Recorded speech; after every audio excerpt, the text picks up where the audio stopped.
अभी सर जुड़ने वाले हैं बस, और चंद मिनट में, चूंकि कुछ मुझे लगता है कुछ कनेक्टिविटी इशू आ रहा है उस तरफ। Okay sir. जी जी जी, हाँ हाँ हाँ। तो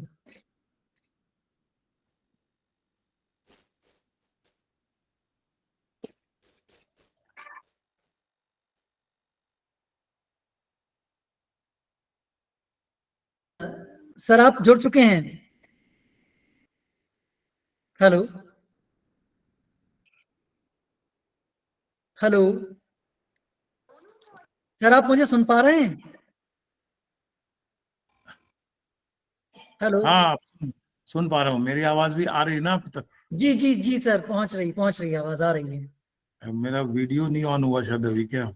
हाँ, वीडियो कैमरा आपका अभी ऑफ है। यहाँ तो ऑफ नहीं है वीडियो कैमरा। लेकिन इधर इमेज नजर नहीं आ रही। हाँ, अब ऑन हो गया सर। अब ऑन हुआ। It takes some time. अब आवाज भी आ रही है? जी जी सर, प्रॉपरली एकदम। नमस्कार, नमस्कार, नमस्कार। जी जी। Our resource person now presenting his session. I am introducing him. Now today's resource person is Professor Ashok Kumar.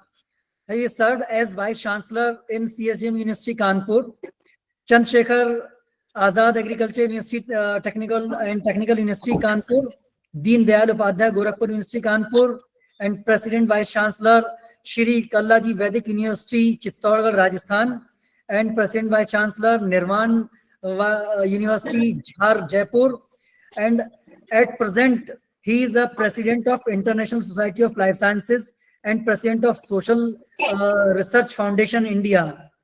He is the recipient of Alexander von Humboldt Fellowship, Germany, and also Japanese Doctoral Fellowship, visiting scientist at Singa Medical University, Singa, Japan. He is visiting international professor of Tokyo Institute of Technology, Tokyo, Japan. And sir is awarded research fellowship NIH USA. He was awarded National Associateship University Grant Commission, New Delhi. He is the first recipient of Young Scientist Award by Bhabha Atomic Research Center, Mumbai. He was awarded Senior Scientist Award by Association of Radiation Research, United Kingdom, UK. In Japan, 2003, he was awarded Kadota Award for his work on anti-cancer herbal drugs. He was awarded Research Excellence Award by the University of Rajasthan, Jaipur, and he was awarded Devang Mehta Business School Award, ABP News National B School Award, Kanpur Ratna Bharat Mata Award, BioVed Honorary Fellowship Award, and DNA Innovative B School Award, Purvanchal Ratan Award. He delivered lectures and chaired sessions Australia, Canada, China, England, France, Germany, Iran, Japan, Korea, Mauritius, Netherlands, South Africa, Switzerland, Thailand, and USA. And also awarded Indo-German research projects. And so many achievements were there. My words insufficient for sir. And sir, most welcome once again, sir. Sir, Thank you. here is Professor Arun Kumar sir also is there. Sir good afternoon. जी sir नमस्कार। Thank you बहुत बहुत sir, आपने join किया इन बच्चों के लिए sir, बहुत बहुत आपकी मेहरबानी, इतना टाइम आपने निकाला। Thanks sir, many many thanks. नहीं, thank you, thank you. Sir Honorable Director, Malviya Mission Teachers Training Center, Aligarh, and Honorable Dr. Mohammad Iqbal Yusuf Ansari Sahab, Course Coordinator, शुक्रिया सर। सम्मानीय अरुण जी, सभी प्रतिभागीगण जो इस रिफ्रेशर और orientation programme में यहाँ पर आए हुए हैं, मैं आपका अपनी ओर से और Malaviya mission teachers training centre की ओर से आप सभी का हार्दिक स्वागत और हार्दिक अभिनंदन करता हूँ। मैं अपना लेक्चर प्रेजेंटेशन के माध्यम से करूँगा, तो 1 मिनट जरा सा।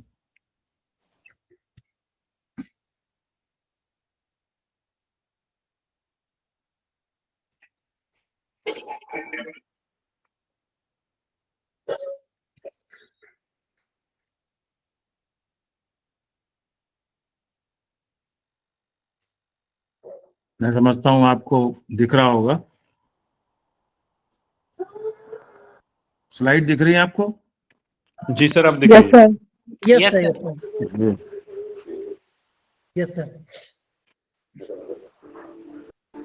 भारतीय ज्ञान प्रणाली एक अवलोकन, इंडियन नॉलेज सिस्टम। जैसा कि आप जानते हैं कि Malviya mission teachers training centre में शिक्षकों को एक विशेष प्रकार का प्रशिक्षण दिया जा रहा है, और विशेष तौर से उन सभी शिक्षकों को जिन्होंने अभी अभी विश्वविद्यालय महाविद्यालय में ज्वाइन किया है। और ये विशेष तौर से हमारा जो राष्ट्रीय शिक्षा नीति है उसके अंतर्गत जो प्रोग्राम उन्होंने बनाए हैं, और उस प्रोग्राम में एक इसका मुख्य उद्देश्य ये है कि हम अपनी राष्ट्रीय शिक्षा में भारतीय ज्ञान प्रणाली का समावेश करें। जो हमारी भारतीय संस्कृति है, जो हमारी भारतीय परंपरा है, उसको हम अपने पाठ्यक्रम में समावेशित करें, ताकि हम अपने स्टूडेंट्स को इस प्रकार की जो भारतीय संस्कृति है उसके बारे में ज्ञानवर्धन प्राप्त कर सकें। तो इसी उसमें ये Malviya mission teachers training centre की ओर से ये कार्यक्रम किया गया है, और मैं आपको भारतीय ज्ञान प्रणाली के बारे में थोड़ा सा ज्ञान देने की कोशिश करूंगा। ये मेरा एक पेट स्लाइड है। जैसे कि आप देख रहे हैं कि आप जो भी इस सेशन में आए होंगे, ये आने में से पहले बड़े सब लोग। रुकैया, आप ये अपना माइक म्यूट कर लें। रुकैया, रुकैया अगर सुन रही तो माइक म्यूट कीजिए। रुकैया,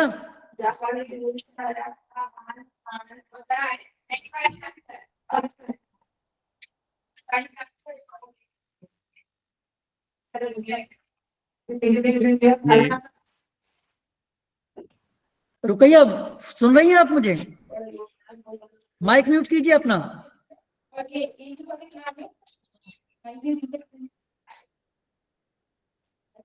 तो मैं जब भी कोई अभी लेक्चर देता हूं तो सबसे पहले ये स्लाइड जरूर दिखाता हूं, क्योंकि पहला अवस्था होती है कि आप लोग जब किसी ओरिएंटेशन प्रोग्राम में आते हैं या किसी सेमिनार में आते हैं। रुकैया, आप अपना माइक म्यूट कीजिए। रुकैया, आप सुन पा रही हैं? रुकैया, अपना माइक म्यूट कीजिए।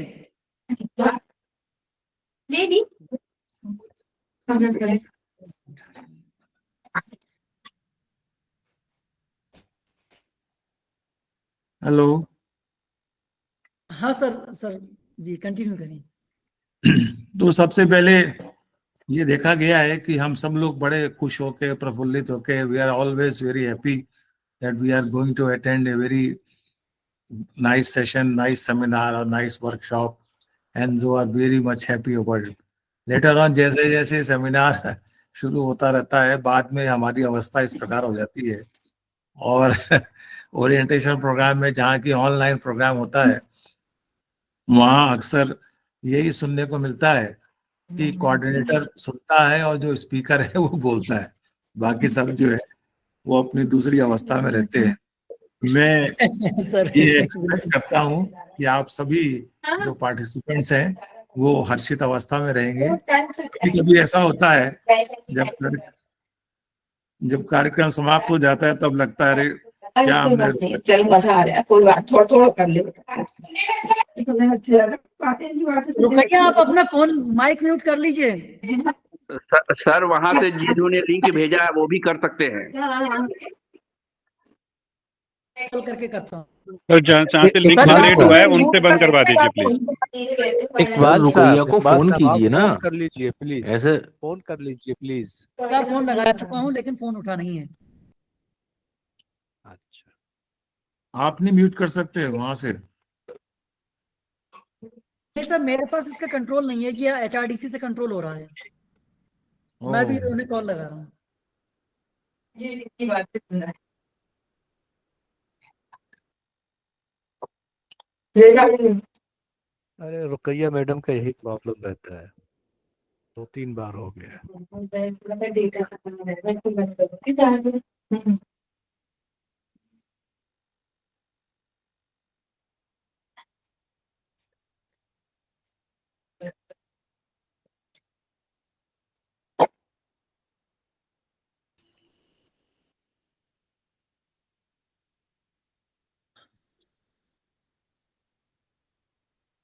हो गया? Sir please continue. हुआ नहीं, मैं भी लगा रहा हूँ बार बार। अभी नहीं हुआ है सर, शो नहीं कर रहे उनका। जी, कॉल रिसीव नहीं हुआ दोनों जगह भी, ना उनका रुकैया का, ना वहाँ HRDC में।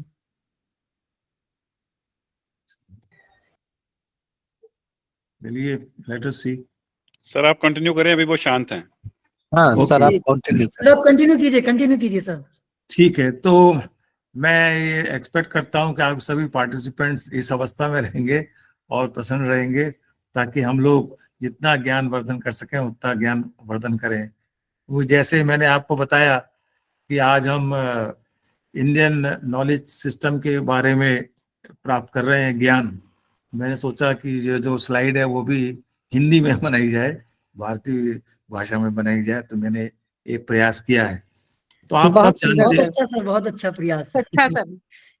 तो आप सब जानते हैं कि भारत का जो ज्ञान है वो बहुत ही समृद्ध है, बहुत ही ब्रॉड बेस्ड है, बहुत ही कंप्लीट है और बहुत विविध विरासत है। मतलब भारत के ज्ञान में इतनी डाइवर्सिटी है, आप अभी देखेंगे। और ये आप जानते हैं कि ये हजारों वर्ष से लेकर आज वर्तमान में विभिन्न क्षेत्रों में फैली हुई है, जिसमें जैसे फॉर एग्जांपल इंडियन फिलॉसफी, दर्शन है, शास्त्र है, साइंस है, विज्ञान है, कला है, आर्ट्स है, लिटरेचर है, और हमारी जो आध्यात्मिकता है। आध्यात्मिकता का मतलब होता है कि जिसमें हम परमात्मा का आत्मा से मिलन दिखाते हैं, या परमात्मा का मन से संबंध जो है स्थापित हो जाता है। तो इस प्रकार के विभिन्न क्षेत्र हैं हमारे, जो कि बहुत हजारों वर्ष से लेकर अभी वर्तमान तक जो है वो प्रचलित है। और हमारा जो भारतीय ज्ञान है वो बहुत ही समृद्ध और बहुत ही डाइवर्सिफाइड है। आपने देखा होगा और सुना भी होगा और हो सकता है पढ़ा भी होगा कि ये जो हमारे भारतवर्ष का जो ज्ञान है वो हमारे प्राचीन विद्वानों और ऋषियों ने दिया है, जो कि उनका योगदान बहुत ही महत्वपूर्ण है। और इसलिए जो हमारे विद्वानों ने, प्राचीन विद्वानों ने, हमारे जो ऋषियों ने, हमारे जो मुनियों ने इस भारत के ज्ञान को एक दिशा दी है, तो ये आवश्यक है कि हम अपनी प्रेजेंट एजुकेशन सिस्टम में भी इसको इंक्लूड करें, ताकि हमारे विद्यार्थियों को, हमारे युवा वर्ग को इसका ज्ञान हो और वो इससे बहुत कुछ सीखें और आगे भी चलकर इसको अपने जीवन में उसको बनाएं, सम्मिलित करें। आप जानते हैं कि जो अगर हम भारतीय ज्ञान की नींव रखें, फाउंडेशन ऑफ इंडियन नॉलेज, तो इसकी आपने सुना होगा, हमारे पास वेद हैं, हमारे पास उपनिषद हैं, हमारे पुराण हैं, और ये बहुत ही पॉपुलर है महाभारत और रामायण। ये तो आजकल आपने बहुत से सीरियल्स भी देखे होंगे, जिसमें ये सब महाकाव्यों के कारण हमारे भारतीय ज्ञान की जो है वो नींव हुई है। तो वास्तव में ये जितने भी ग्रंथ हैं, चाहे वो वेद हो, चाहे उपनिषद हो, चाहे पुराण हो, चाहे महाभारत हो, चाहे रामायण हो,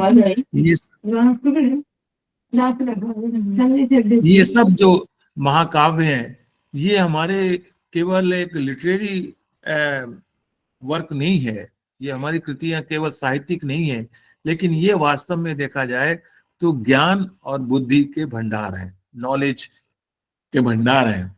तो ये ग्रंथ जीवन के विभिन्न पहलू, जैसे कि मेटाफिजिक्स है, या नैतिकता है, या एडमिनिस्ट्रेशन है, ये अगर आप देखें तो बहुत ही, ये आपको बहुत ही एक शिक्षा प्रदान करते हैं। तो भारतीय जो ज्ञान है उसकी नींव बहुत ही मजबूत है, और इस ज्ञान के लिए हमारे ऋषि मुनि और जो प्राचीन हमारे विद्वान हैं उनका योगदान है। अब अगर आप विशेष तौर से देखें कि भारतीय संस्कृति का किन किन क्षेत्रों में योगदान है, तो पहले तो हम बात करते हैं विज्ञान की और गणित की। आप जानते हैं कि भारत का विज्ञान और गणित में योगदान बहुत ही महत्वपूर्ण है। आपने मालूम होगा कि शून्य की अवधारणा भी भारतवर्ष में हुई थी और डेसिमल की, दशमलव की प्रणाली भी भारतवर्ष में हुई थी, और बीजगणित और ज्योमेट्री और एस्ट्रोनॉमी तो भारत का बहुत ही प्राचीन भारत में हुई थी।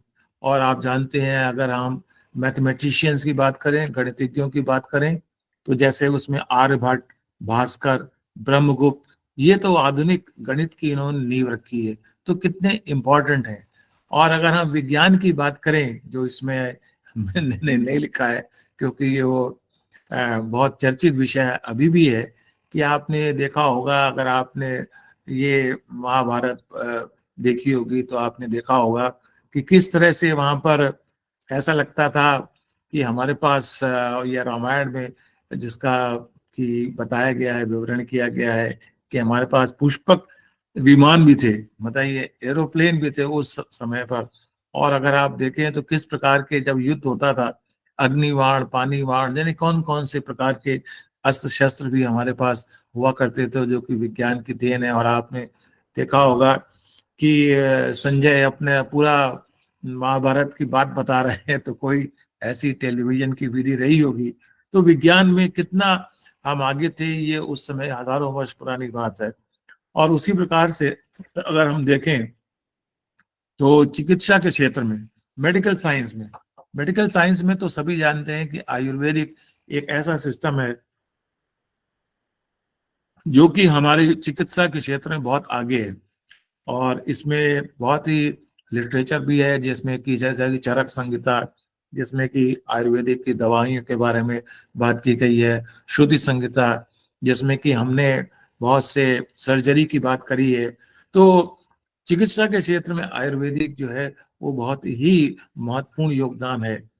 लेकिन मैं बात एक यहाँ कहना चाहूंगा कि मैंने भी अपना शोध कार्य जो है वो इंडियन हर्ब्स के ऊपर किया है, जैसे तुलसी के ऊपर किया है और अश्वगंधा पे किया है, बहुत सारे की मैंने एंटी कैंसर कि हम किस प्रकार से ये जो इसका मिक्सचर है, तुलसी का अगर हम बनाएं या पुदीने का बनाएं या अश्वगंधा का बनाएं, आप हल्दी का नाम सुना होगा, इन सब के मिश्रण से हम कैंसर ऐसे रोग को भी दूर कर सकते हैं। तो इस प्रकार से हमने अपने चिकित्सा के क्षेत्र में काम किया। और मैं जहाँ जहाँ विदेश जब भी गया तो वहाँ पर जब भी कभी एंटी कैंसर की कोई कॉन्फ्रेंस हुई और जिसमें कि हर्बल ड्रग्स के बारे में कहा जाता था, तो सबसे पहले वो यही बात करते थे विदेश में विदेशी वैज्ञानिक कि ये जो हमने सीखा है हर्ब से ट्रीटमेंट का, उपचार का, निदान का, वो वास्तव में हमने भारत की आयुर्वेदिक सिस्टम से ही सीखा है। तो लेकिन दुर्भाग्य से जब हम अपने भारत में आके इसकी बात करते हैं तो आयुर्वेदिक जो सिस्टम है उसका प्रचार इतना अच्छा नहीं है, उसमें लोगों की ऐसी भावना नहीं अभी तक बनी कि ये जो चिकित्सा का माध्यम है ये बहुत ही उत्तम है। और मैं चाहता हूं कि हम सब मिलकर अपने इस चिकित्सा के माध्यम को बहुत ही पॉपुलर बनाएं और उसको हम अपने उसमें लाएं।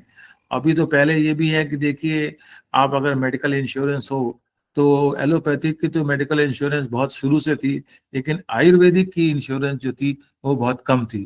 तो इस कारण से बहुत से लोग आयुर्वेद में विश्वास रखते हुए भी उसमें इलाज नहीं करते थे।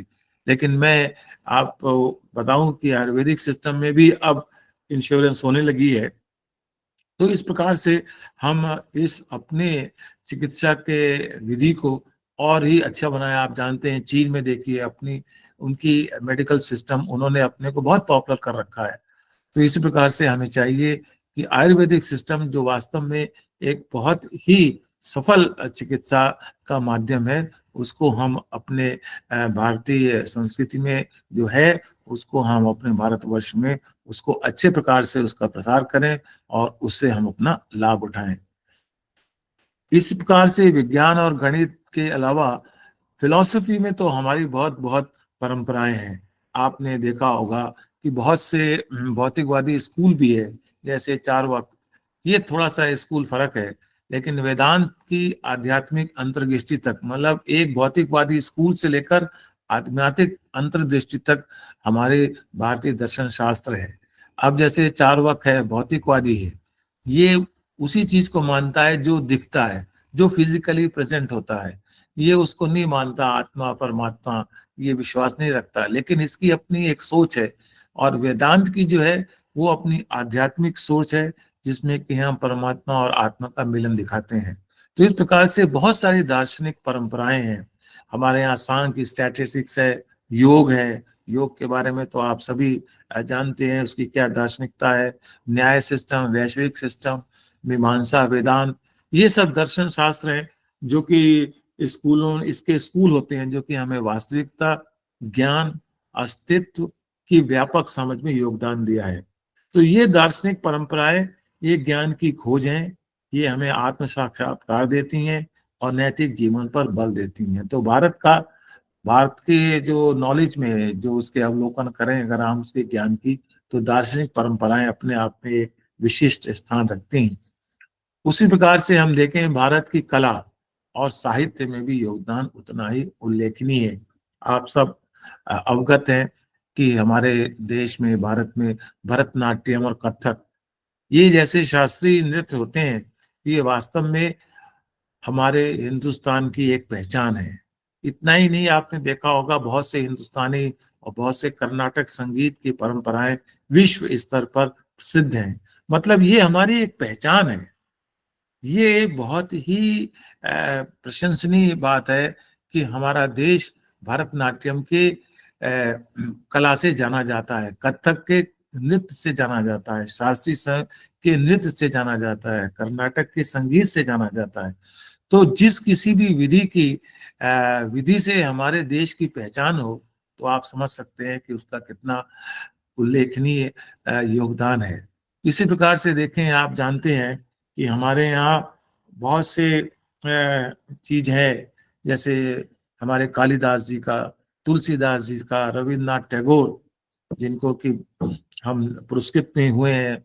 ये सब जो साहित्यिक महानुभाव हैं, इन्होंने अपनी गहन कृतियों के माध्यम से विश्व साहित्य को समृद्ध किया है। तो कला और साहित्य में हमारे भारतीयों का बहुत विशेष स्थान है।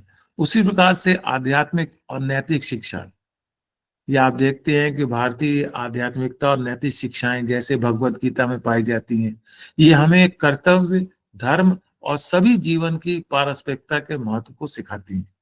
तो आप ये देखिए, आज तो हम देखते हैं कि हमारे बच्चों को स्कूल लेवल पर या विश्वविद्यालय पर मॉरल साइंस पढ़ाया जाता है, लेकिन हम सभी ने अब ये सब मॉरल साइंस जो है वो अपने घर से पढ़ा, अपने पेरेंट्स से पढ़ा।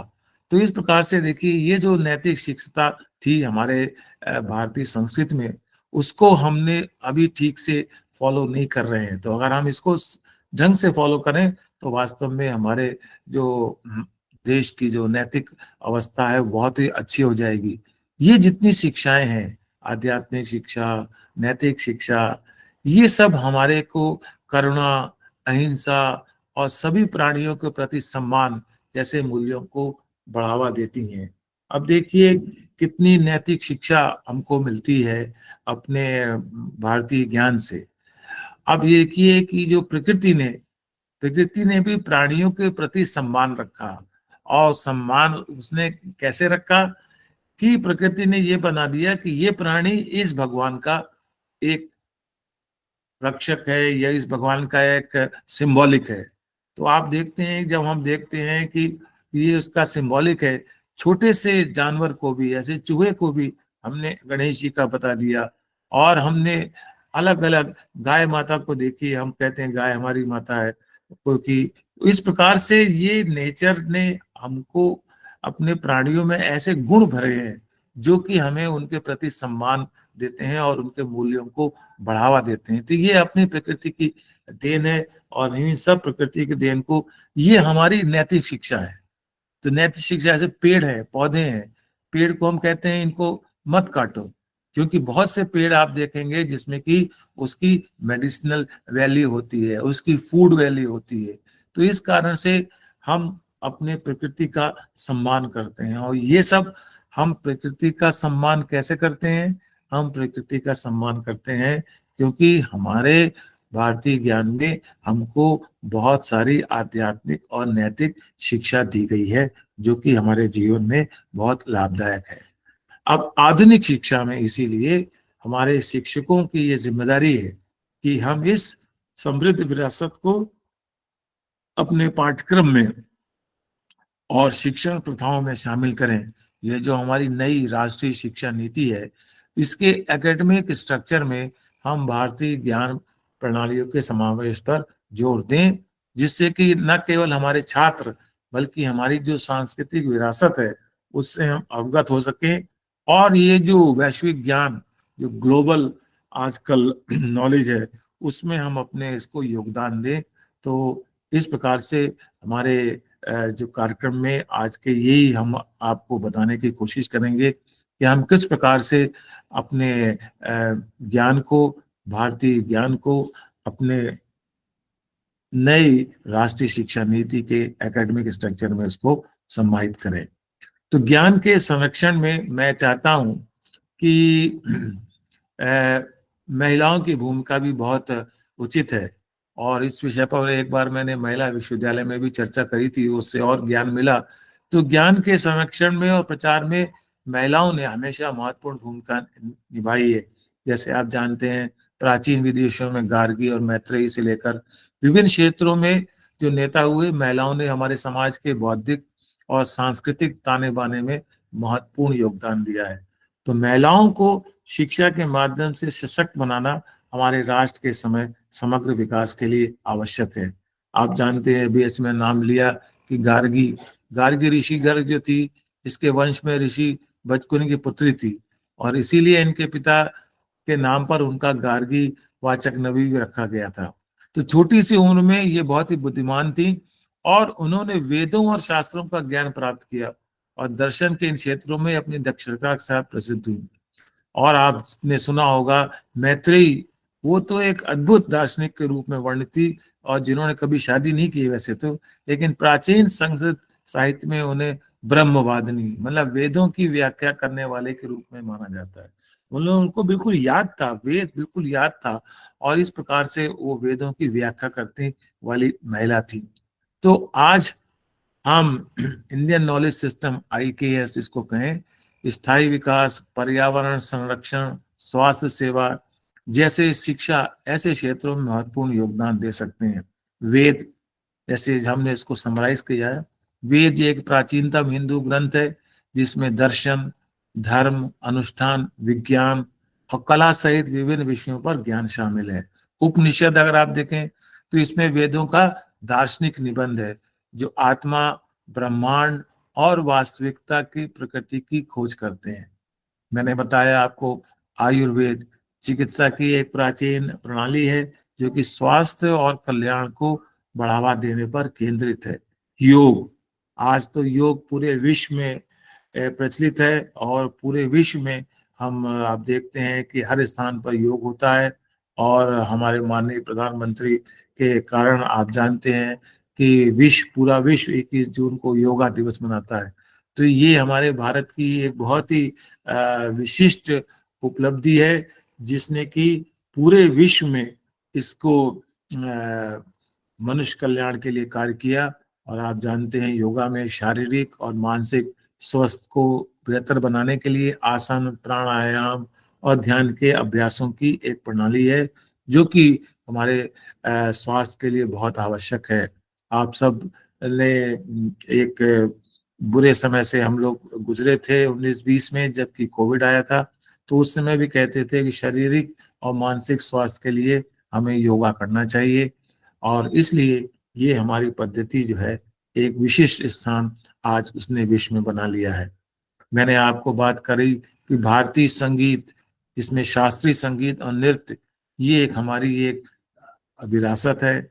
और उसी प्रकार से भारतीय गणित और खगोल विज्ञान एस्ट्रोनॉमी, शून्य की अवधारणा, दशमलव प्रणाली और त्रिकोणमिति ज्योमेट्री, ट्रिग्नोमेट्री आदि महत्वपूर्ण योगदान है। और एस्ट्रोनॉमी आपने देखा होगा कि विभिन्न जगह भारतवर्ष में जंतर मंतर है, और उस जंतर मंतर सबसे अच्छा जो प्रोटेक्टेड है वो हमारे जयपुर में है। आप सभी सादर आमंत्रित हैं, आप कभी जयपुर आए तो उस तारा मंडल को जरूर देखें, और उस जंतर मंतर को आप देखें तो उसमें बताइए जने कितने हजारों वर्ष पूर्व अभी भी उसमें आप अपनी राशि बता सकते हैं, आप अपने सन क्लॉक है जिससे कि आप समय बता सकते हैं। और मैंने देखा है कि जयपुर में बहुत से जो हमारे एस्ट्रोलॉजर हैं जब कभी जन्म पत्री बनाते हैं तो वो जंतर मंतर में आकर वहां से राशि निकालते हैं, वहां से समय निकालते हैं।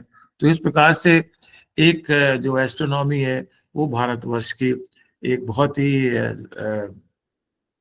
समृद्धि और विशाल ज्ञान का भंडार है। तो अगर हम निष्कर्ष निकालें अपनी भारतीय ज्ञान प्रणाली का, तो आप देखें भारतीय ज्ञान प्रणाली ज्ञान का एक खजाना है। सर स्लाइड प्रेजेंटेशन नहीं हो रहा है, शायद मुझे लगता है वो डिस्टर्ब हो गया है। जी सर। नहीं हो रहा? जी हाँ, मुझे लगा, आई थिंक आपको पता लग गया होगा। फिर लाइट तो मैंने काफी देर से नहीं हो रहा सर, एक बार दिखा दो सिर्फ। एक बार Slide दिखा आया था कि नहीं? स्टार्टिंग में, उसके बाद हाँ। नहीं हुआ है।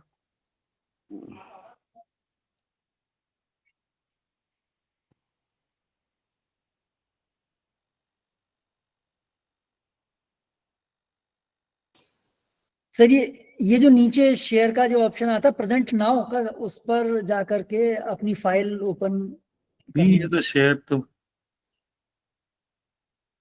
स्टार्टिंग में हुआ था, उसके बाद नहीं हुआ था।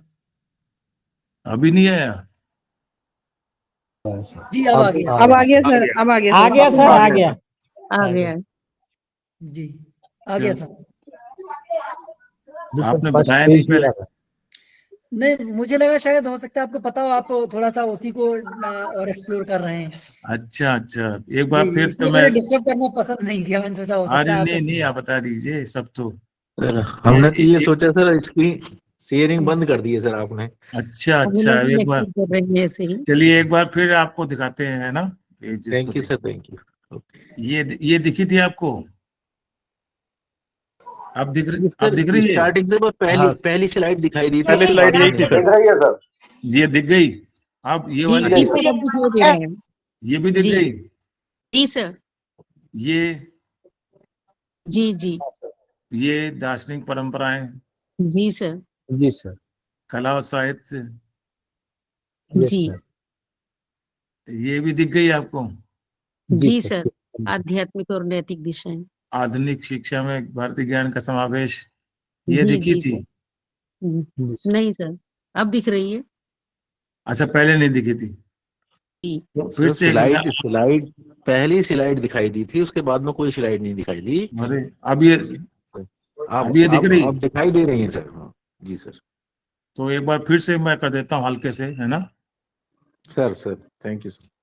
ये मैंने ये बताया था कि भारतीय ज्ञान की जो नींव जो है वो कहाँ से आई। भारतीय ज्ञान की नींव जो है हमारे वेदों से आई, हमारे उपनिषेधों से आई, हमारे पुराणों से आई, और जो महाभारत और रामायण जैसे महाग्रंथ हैं, महाकाव्यों ने लिखी, ये उस पे आधारित है।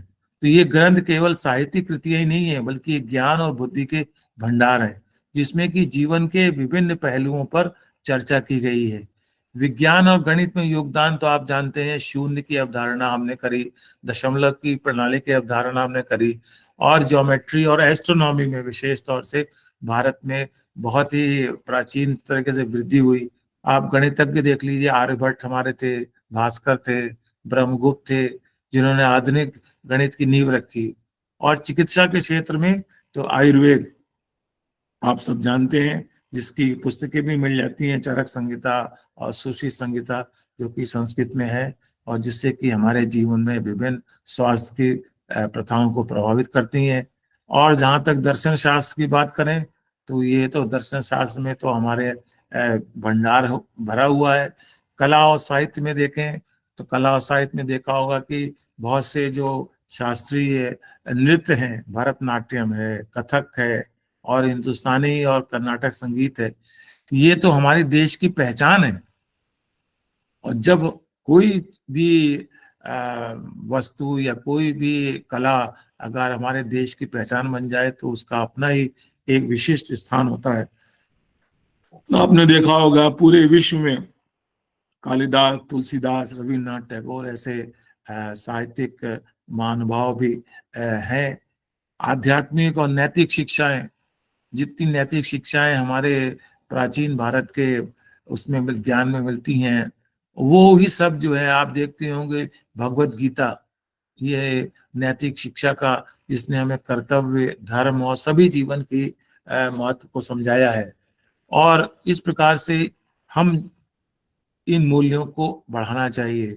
तो हमें चाहिए कि हम आधुनिक शिक्षा में भी भारतीय ज्ञान का समावेश करें, जिससे कि हमारे युवा वर्ग इस सांस्कृतिक विरासत से अवगत हों और ग्लोबल नॉलेज में अपना योगदान दें। तो महिलाओं की भूमिका बहुत विशिष्ट है हमारे देश में, और हमारा राष्ट्र जो है वो पूरा इसके लिए प्रतिबद्ध है। और इसमें बहुत से आपने देखा होगा विशेष तौर से मैत्री, इनको कि वेद की पूरी व्याख्या करने वाली होती थी। अगर आप ब्रीफ में देखें, आप जो मैंने आपको बताया वो यही था कि आज IKS इंडियन नॉलेज सिस्टम में हमारे वेद का कितना प्रभाव है, उपनिषद का, आयुर्वेद का मैंने बताया, योगा मैंने आपको बता ही दिया, हालांकि आपने स्लाइड नहीं देखी, लेकिन शास्त्रीय संगीत और नृत्य और भारतीय गणित, इन सब का एक विशिष्ट स्थान है। तो अगर हम निष्कर्ष निकालें इसका, तो भारतीय ज्ञान प्रणाली वास्तव में ज्ञान का एक खजाना है जो हमारे जीवन और समाज को समृद्ध कर सकता है। इस ज्ञान को आधुनिक शिक्षा में समाहित करके हम शिक्षा के प्रति अधिक संतुलित और समग्र दृष्टिकोण बना सकते हैं। तो ये फैकल्टी विकास का जो प्रोग्राम है ये इसमें शामिल हो गया है। तो आइए हम अपनी प्राचीन विरासत को पुनः खोजने और पुनर्जीवित करने के लिए प्रतिबद्ध हूँ, और ये सुनिश्चित करते हुए कि ये भविष्य की पीढ़ियों को प्रेरित और मार्गदर्शन कर सकेंगे। तो अब हम देखते हैं कि हम राष्ट्रीय शिक्षा नीति 2020 में भारतीय ज्ञान प्रणाली का किस प्रकार से समावेश कर सकते हैं और करना चाहिए। आप सभी जानते हैं कि राष्ट्रीय शिक्षा नीति 2020 अभी एक नई नीति है, लगभग 4 वर्ष ही हुए हैं, 5वां वर्ष शुरू हो गया है और इसे लागू करने के उसमें समय लगेगा। आप सब जानते हैं और मैं भी जानता हूं कि अभी भी देश में हमारे राष्ट्रीय शिक्षा नीति पूरी तरह से लागू नहीं हुई है, और जो भी लागू हुई है वो बहुत अच्छी ढंग से लागू नहीं हुई है। उसमें बहुत से चुनौतियां भी हैं, लेकिन इसकी सफलता इसके विभिन्न हितधारकों जैसे शिक्षक हैं, छात्र हैं, अभिभावक हैं और नीति निर्माता, इन सब का जब तक सहयोग नहीं होगा तब तक हमारी राष्ट्रीय शिक्षा नीति बहुत अच्छे प्रकार से लागू नहीं हो सकती। आज हम देखते हैं कि हमने विभिन्न प्रकार के जैसे आज ये भी कह रहे हैं कि समावेश कर लिया जाए भारतीय ज्ञान को, और से बहुत से कौशल विकास के भी हमने कार्यक्रम जो है, सिलेबस जो है वो इंट्रोड्यूस किया हुआ है।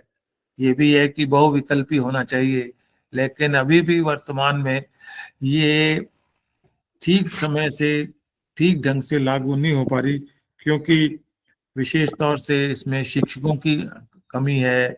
और सबसे जो मुझे लगा, जो बाद में हम चर्चा करेंगे और अध्यापकों को कहेंगे कि शिक्षकों को कहेंगे कि हम आज देख रहे हैं कि विश्वविद्यालय में और महाविद्यालय में छात्रों की क्लास में, कक्षा में उपस्थिति निरंतर कम होती जा रही है। ये बहुत एक गंभीर बात है और हमने शायद इसको बहुत अच्छे ढंग से अभी तक नहीं सोचा। इस पर विचार करना बहुत ही आवश्यक है। आज हम देखते हैं कि राष्ट्रीय शिक्षा नीति में इतनी अच्छी नीति बनाई गई है जिसका अगर ठीक से लागू हो तो हमारे छात्रों को बहुत ही इसका लाभ होगा। लेकिन मैं यहाँ पर एक बात जरूर कहना चाहता हूँ कि पिछले 4 वर्षों से मैंने तो कभी ये अनुभव नहीं किया कि कभी भी कोई ऐसा कार्यक्रम हुआ हो जिसमें कि ओरिएंटेशन प्रोग्राम हुआ हो जिसमें छात्रों को राष्ट्रीय शिक्षा नीति के बारे में बताया गया हो। ये एक बहुत ही गंभीर बात है।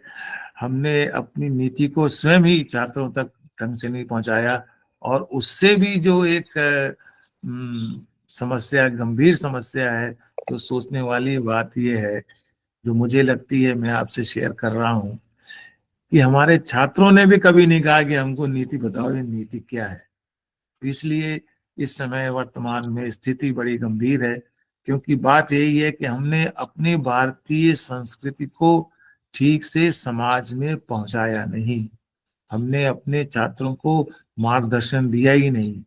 जब शुरू से स्कूल में अगर हम अपने छात्रों को भारतीय संस्कृति का ज्ञान देते, नैतिक मूल्यों के बारे में अवगत कराते, तो आज जो गंभीर स्थिति हो रही है वो शायद नहीं होती। चलिए, इसकी चर्चा हम सबसे बाद में करेंगे। तो फिर राष्ट्रीय शिक्षा नीति NEP 20 में एक भारतीय ज्ञान प्रणाली को एक बहुत ही महत्वपूर्ण स्थान दिया गया है। जो IKS सिस्टम है, इसको शॉर्ट में कहते हैं। इसका उद्देश्य यही है कि शिक्षा प्रणाली में IKS के समृद्ध ज्ञान और मूल्यों को एकीकृत करना और छात्रों को समग्र विकास करना। तो आजकल अक्सर ये सुनते हैं कि शिक्षकों की कमी है और इस कारण से हमारे छात्रों का सर्वांगीण विकास विभिन्न कौशल क्षेत्र में तो हो रहा है, लेकिन शिक्षा के क्षेत्र में अभी भी नहीं हो रहा। तो राष्ट्रीय शिक्षा नीति एक महत्वपूर्ण बदलाव लाती है और इसका प्रमुख लक्ष्य भारतीय ज्ञान प्रणाली को शिक्षा में एकीकृत करना है, समावेश करना है। तो अब ये कैसे किया जाएगा? ये कैसे किया जाएगा? ये तभी किया जा सकता है जबकि हम इस भारतीय ज्ञान प्रणाली की शिक्षा को अपने पाठ्यक्रमों में भी सम्मिलित करें। हम अपने पाठ्यक्रम में प्राचीन भारतीय दर्शन, वेद, उपनिषद, महाकाव्यों, कला और वास्तुकला जैसे विषयों को स्कूल और विश्वविद्यालय के पाठ्यक्रम में शामिल किया जाना चाहिए। हमें छात्रों को योग, ध्यान, मेडिटेशन, भारतीय भाषाओं, आप जानते हैं हमारे राष्ट्रीय शिक्षा नीति में यही कहा गया है कि कम से कम स्कूल लेवल पर, प्राइमरी स्कूल लेवल पर हम जो भी अपने बच्चों को शिक्षा दें वो उनकी ही रीजनल लैंग्वेज में शिक्षा दें। तो उससे हमारे बच्चों को समझ में भी ज्यादा आएगा और हमारी भारतीय भाषाओं को भी एक विस्तार मिलेगा, रूप मिलेगा। हमको चाहिए हम छात्रों को अपना शास्त्रीय संगीत बताएं, जैसे कि मैंने बताया, ये हमारी देश की पहचान है। किसी भी व्यक्ति की एक पहचान होनी चाहिए और अगर जिसकी पहचान होती है उसका ही मान होता है समाज में। तो हम शास्त्रीय संगीत और नृत्य जैसे गतिविधियों में भाग लेने का प्रोत्साहित किया जाए। तो मैं इसको और भी एक ढंग से कहना चाहूंगा अपने अनुभव के अनुसार से कि छात्र में, विशेष तौर से युवाओं में एनर्जी बहुत है, लेकिन उस एनर्जी को, उस पॉजिटिव एनर्जी को हम पॉजिटिव पार्टिसिपेशन में भाग लेने से रोकते हैं या नहीं देते हैं। इसलिए आज आपने देखा होगा कि आज ऐसा सिस्टम कुछ हो गया है, हर प्रवेश में परीक्षा होती है और उस प्रवेश परीक्षा में इतना कंपटीशन होता है कि आज हमारा जो युवा है वो खेल कूद ऐसा या सांस्कृतिक गतिविधियां तो भूल गया, हर समय पढ़ाई में लगा रहता है और कोचिंग सेंटर में जाता है। तो ये सब जो है वो उसके स्वास्थ्य के लिए भी अच्छा नहीं है और हमारे देश के प्रगति के लिए भी अच्छा नहीं है। तो हमें चाहिए कि हम ऐसी शिक्षा प्रदान करें जिससे कि छात्रों को भारतीय परंपराओं का भी ज्ञान हो और उनके जीवन में लाभ हो। आप देखिए, इसी प्रकार से हमें शिक्षण विधियों में भी बदलाव लाना पड़ेगा। अब ये केवल रटने और परीक्षाओं का ध्यान देने की बजाय हमको कुछ एक्सपीरियंस, कुछ सोच, कुछ रचनात्मक पर भी अधिक जोर देना चाहेगा। तो ये जो चीजें हैं वो हमारी शिक्षण विधियों में बदलाव के लिए हम शिक्षकों की बहुत ही ज्यादा जिम्मेदारी है। आजकल तो देखा गया है कि ये भी एक गंभीर बात है कि हमारी परीक्षा प्रणाली में हम शिक्षकों की कमी के कारण, अपने संसाधनों की कमी के कारण कुछ ऐसा हो गया है कि परीक्षाओं में भी अब आपने देखा होगा कि OMR शीट होती है, मल्टीपल चॉइस क्वेश्चन ही हम देते हैं। और बहुत से हिंदी लिटरेचर ले लीजिए, इंग्लिश लिटरेचर ले लीजिए, मैथमेटिक्स ले लीजिए, इन सब में ये नहीं चल सकता। विशेष तौर से जो साहित्य के विषय हैं उसमें ये नहीं हो सकता। तो इसीलिए जो बहुत ही महत्वपूर्ण हमको इस विषय में सोचना पड़ेगा कि हम शिक्षण की कौन सी विधियां लाएं, ताकि आज यही हो गया है कि बहुत से, और हम शिक्षकों का भी बहुत ही जिम्मेदारी बनती है कि आज औपचारिक शिक्षा जो है वो बहुत ही एक खतरनाक मोड़ पर है, मैं तो कहूँगा। और ऐसा ना हो कि हम अगर औपचारिक शिक्षा की ओर ध्यान नहीं देंगे तो फॉर्मल एजुकेशन का भविष्य बहुत अच्छा नहीं है। तो हम सभी शिक्षकों की ये जिम्मेदारी बनती है कि हम अपने शिक्षण सिलेबस का रचना के बारे में बात करें, परीक्षा के बारे में बात करें, और कुछ रचनात्मक चीजों पे जोर दें, ताकि हमें छात्रों को समझने में आसानी हो, उनका जो विभिन्न दृष्टिकोण हो उसको पता लगाने में आसानी हो, ताकि छात्रों की उपस्थिति कक्षा में हो। ये एक बहुत गंभीर बात है, वो आप सभी शिक्षक जानते हैं, हम इसकी चर्चा करेंगे। इसलिए छात्रों को अच्छे से अच्छा रचनात्मक एक एनवायरनमेंट मिले, इसलिए ये आवश्यक है कि हम अपने शिक्षकों को इतना प्रशिक्षित करें ताकि वो हमारे छात्रों को एक अच्छा एक रचनात्मक और एक अच्छे ढंग से उनके शिक्षण कार्य में करें। तो इसीलिए ये जो IKS का ज्ञान की जानकारी प्राप्त करने के लिए ये आपका एक ओरिएंटेशन प्रोग्राम रखा गया है, ताकि आपको भारतीय ज्ञान के बारे में मालूम चले और आप उससे प्रशिक्षित हों, ताकि अपने विद्यार्थियों को बताएं। तो इसलिए इनके लिए किस चीज की आवश्यकता है? वास्तव में पुस्तकालयों की आवश्यकता है, लाइब्रेरी की आवश्यकता है। ये भी एक गंभीर बात है कि आजकल विद्यार्थी पुस्तकालयों में देखे नहीं जाते। इसका एक रीजन ये है कि बहुत सारी चीजें उनको ऑनलाइन मिल जाती हैं, गूगल सर्च पे मिल जाती है। फिर भी जो पुस्तकालय एक ऐसा स्थान है जहाँ पर हम विभिन्न प्रकार के ग्रंथों को देखते हैं। मुझे याद है कि जब हम लोग अपने स्कूल में पढ़ते थे और घरों में पढ़ते थे या स्कूल में जाते थे और कभी अंग्रेजी पढ़ते थे, तो अंग्रेजी जब पढ़ते थे तो अपने बुजुर्गों से, जैसे मैं अपने पिताजी से पूछता था कि कोई अंग्रेजी पढ़ा, उस अंग्रेजी का एक कोई शब्द आया और उस अंग्रेजी के शब्द को मैंने अपने पिताजी से पूछा कि इसका क्या अर्थ है इस शब्द का। तो बोले कि तुम डिक्शनरी देखो। तो मुझे भी पहले तो बड़ा आश्चर्य होता था कि लगता है पिताजी को भी नहीं आता, इसलिए कह रहे हैं डिक्शनरी देखो। फिर मैंने डिक्शनरी देखी और अर्थ मालूम चल गया। लेकिन मेरे मन में एक जिज्ञासा रही कि जब मैंने अपने पिताजी से पूछा है कि इस शब्द का इस अर्थ बताइए, तो उन्होंने मुझे क्यों डायरेक्टली बता दिया, क्यों उन्होंने कह दिया डिक्शनरी देखो? क्या वो मेरे लिए समय नहीं दे पाते या उनको उस शब्द का अर्थ नहीं मालूम? लेकिन जो उन्होंने बात बताई वो एक अपने आप में बहुत ही महत्वपूर्ण बात है। उन्होंने कहा कि देखो बेटा, मैं जो तुम शब्द पूछते हो तो मुझे उसका उत्तर आता है, अर्थ आता है, लेकिन मैं तुमको इसलिए नहीं बताता और इसलिए कहता हूँ डिक्शनरी देखो, क्योंकि जब तुम डिक्शनरी देखोगे तब उस शब्द को ढूंढने के कारण तुम उसके आसपास के कुछ और शब्दों को भी देखोगे तो तुम्हारा ज्ञान बढ़ेगा। इस प्रकार का विचार जो होता है वो बहुत आवश्यक है। इसलिए कि ये सारी चीजें हमें पुस्तकालय के जाने की जरूरत नहीं है, गूगल सर्च पे मिल जाएगी, ऐसा नहीं होता। जब आप गूगल पे भी उतना आपको डिपेंड नहीं करना चाहिए, कभी कभी गलत चीजें भी सुनने को मिलती है। अभी तो आपने देखा होगा कि आर्टिफिशियल इंटेलिजेंस का जमाना है। मैंने भी आर्टिफिशियल इंटेलिजेंस चैट वगैरह यूज करी और मुझे आश्चर्य हुआ जब उसमें गलत सूचनाएं मिली। तो मैंने उनको फिर पॉइंट आउट किया कि ये तो आपने गलत सूचना दी है मुझे, मेरे पास सूचना तो दूसरी है। तब उन्होंने कहा हाँ वो हमसे गलती हो गई। तो इस प्रकार से आपको इन सब चीजों पे there is no replacement of books, there is no replacement of a teacher by any technology। चाहे कोई भी विधि ले लीजिए, टीचर जो सामने रहता है, बुक्स जो हम पढ़ते हैं ओरिजिनल, उसका अपना ही एक ज्ञान होता है।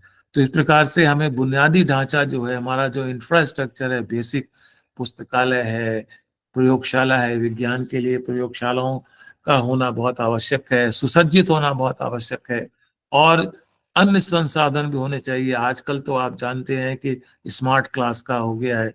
तो स्मार्ट क्लास एक अच्छी विधि है जिसमें हम ऑडियो विजुअल के कारण से विद्यार्थी को अच्छे मन से अध्ययन करा सकते हैं। तो इसी प्रकार से जैसे इसमें है कि IKS के अनुसंधान और नवाचार को बढ़ावा देने के लिए केंद्रों की स्थापना की जाए, और IKS के अनुसंधान और नवाचार को बढ़ाने केंद्रों की स्थापना की जाए तो नेचुरली इसमें फाइनेंस की आवश्यकता होती है। और अभी हर बार ये कहा जाता है कि हम शिक्षा में, उच्च शिक्षा में अपने GDP का 6.4 देंगे, लेकिन कभी दिया नहीं जाता 3 से ज्यादा। और अभी एक रिपोर्ट भी आई है, उसमें भी कहा गया है कि कम से कम 6 दिया जाए। और भारतवर्ष में उच्च शिक्षा के लिए अभी भी धन की बहुत कमी है, और एक बहुत ही गंभीर मामला है। आपको बताएं, जो मैं भी आपको बता रहा था औपचारिक शिक्षा के बारे में, और अगर आप आंकड़ों को देखें तो पिछले वर्ष उच्च शिक्षा में जो धन दिया गया था वो करीब 44,000 करोड़ था। तो इस 44,000 करोड़ का धंधा खर्च करने के लिए, जबकि हमारे कोचिंग सेंटर का टर्नओवर, इनकम उसकी 52,000 करोड़ थी। तो आप स्वयं अंदाजा लगा लीजिए कि औपचारिक शिक्षा के ऊपर कितना ध्यान दिया जा रहा है, और एक दूसरी ओर हम अपने कोचिंग संस्थान को कितना ज्यादा प्रमोट कर रहे हैं। एक रीजन ये भी कहते हैं क्योंकि हमारे महाविद्यालयों में, विश्वविद्यालयों में अच्छे प्रकार से पढ़ाई नहीं होती, इसलिए छात्र जो है वहां जाते हैं। तो ये इन सब के लिए बुनियादी ढांचे का विकास होना, बुनियादी ढांचे अच्छे प्रकार से होना, सुसज्जित होना बहुत आवश्यक है। अब राष्ट्रीय शिक्षा नीति में IKS को लागू करने के लिए कई प्रावधान किए गए हैं।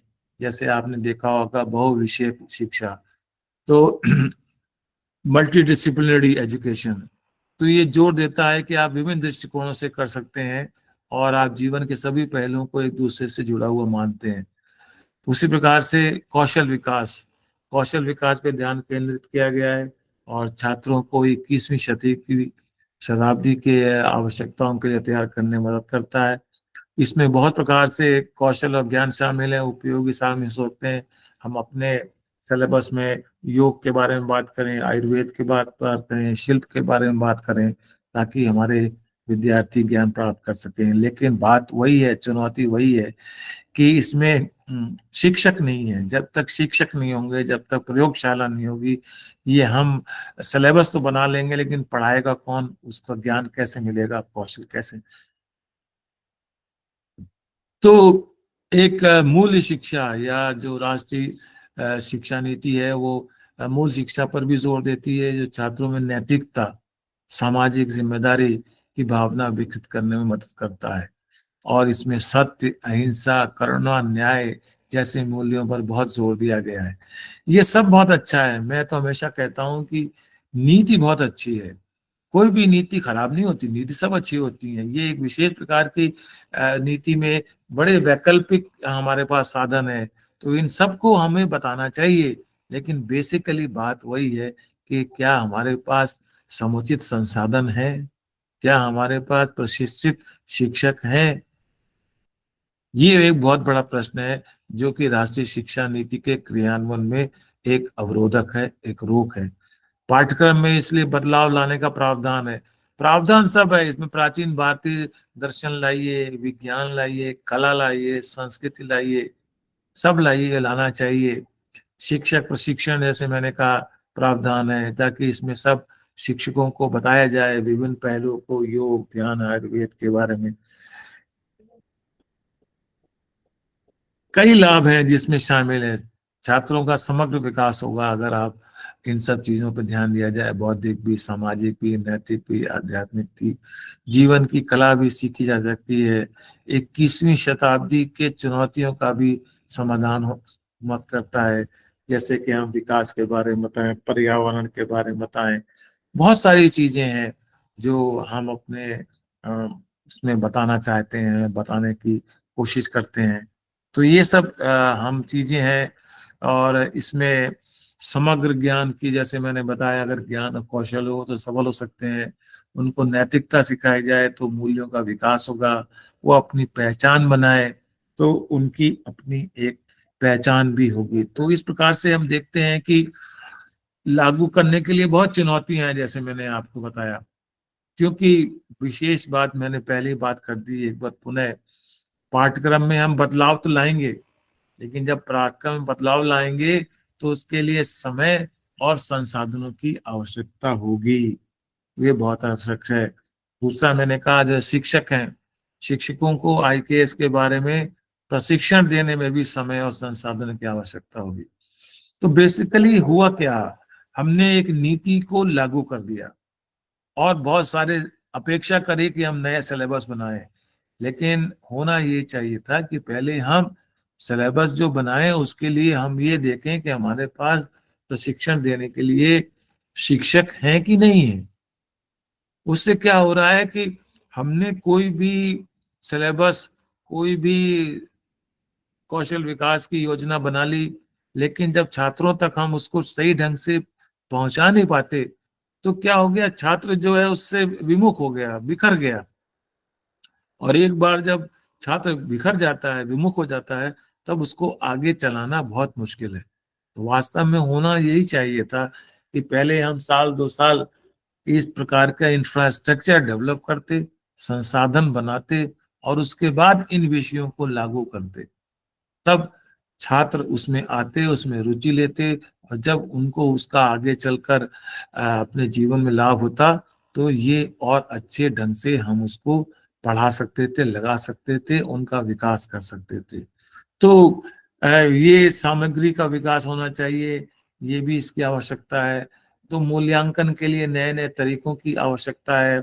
और विशेष तौर से जो हमारा बुनियादी जो ढांचा है, वो हमारा बुनियादी ढांचा हमेशा विकसित होना चाहिए।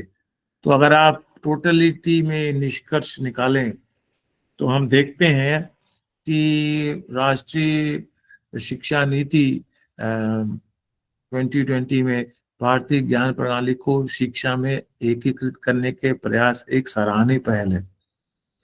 ये भारत में शिक्षा प्रणाली को समृद्ध करने और छात्रों को ज्ञान और कौशल की एक विस्तृत श्रृंखला प्रदान करने की क्षमता रखता है, लेकिन इसमें कई चुनौतियों का सामना करना पड़ेगा और सामना करना पड़ रहा है। मैं तो ये कहता हूं, आप सभी शिक्षक हैं, वरिष्ठ शिक्षक भी हैं, एक समाज में भी ये आप देखते हैं चुनौतियां हर उसमें रहती हैं। लेकिन मैं ये समझता हूं कि भारतीय राष्ट्रीय शिक्षा नीति को एक प्रकार से क्रियान्वित करने के लिए इसके प्रशंसक ही सबसे ज्यादा जिम्मेदार है। क्योंकि प्रशंसक कभी ये नहीं कहते कि हमारे क्या कमियां हैं, क्या चुनौतियां हैं। इस कारण से एक संदेश जाता है कि सब बहुत अच्छा चल रहा है, जो कि वास्तव में अगर हम जमीनी हकीकत देखें तो वास्तव में स्थिति दूसरी है। तो हम अपनी जमीनी हकीकत को पहचान के कोई नीति बनाए तब ज्यादा सफल होंगे। लेकिन फिर भी हम को एक नीति मिली है, हमको इसके बारे में बहुत गंभीरता से सोचना पड़ेगा। और इसके लिए ये महत्वपूर्ण है कि सरकार, शिक्षक, अभिभावक, पेरेंट्स और समुदाय, मैंने कहा ये बड़ा ही एक ऐसा समय है जिसमें छात्र कभी नहीं कहता कि मेरा सिलेबस क्या है, पेरेंट्स कभी नहीं पूछते आके कि वो उसकी कक्षा हुई कि नहीं हुई। तो इसलिए हम शिक्षकों का, हम अभिभावकों का और समाज का एक कर्तव्य है, जहां पर अच्छाई है उसको अच्छाई कहें, जहां पर कमी है उस कमी को हमको पूरा करना चाहिए, और उसमें कुछ ऐसी बात नहीं होनी चाहिए कि हम उसके बारे में सोचें कि ये हमारी कमी जो है वो उसको छुपाएं।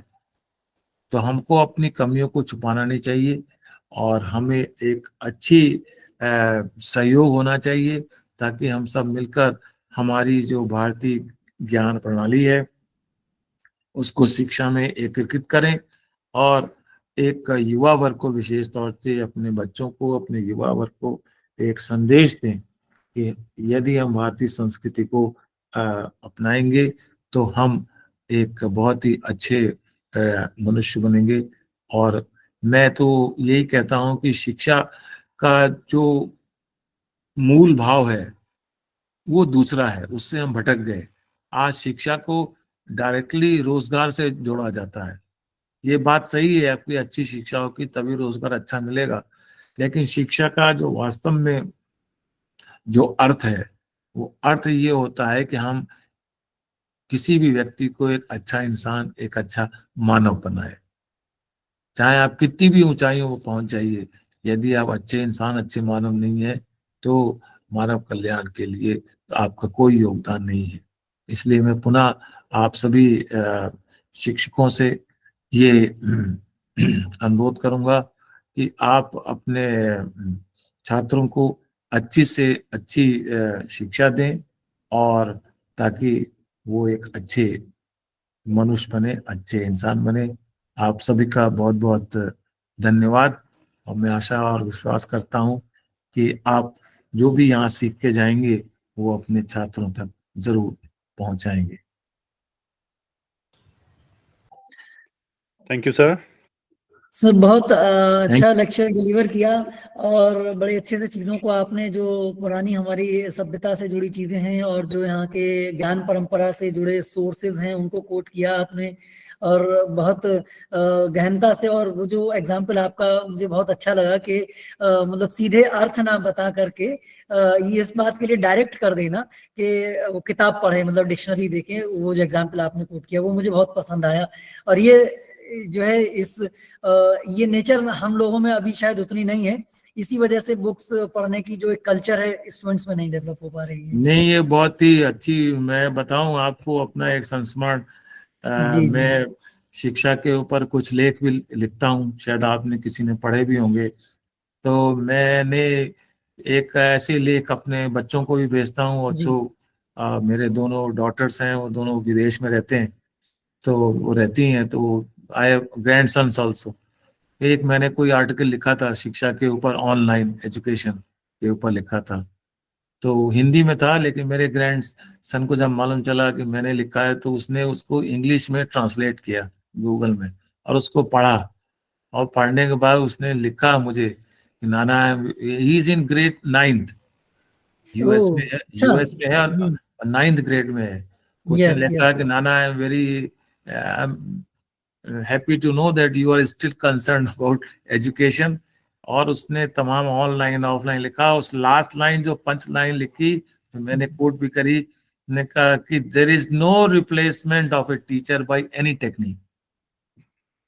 यस, इट्स इम्पोर्टेंट, ये ये सबसे इम्पोर्टेंट लाइन है।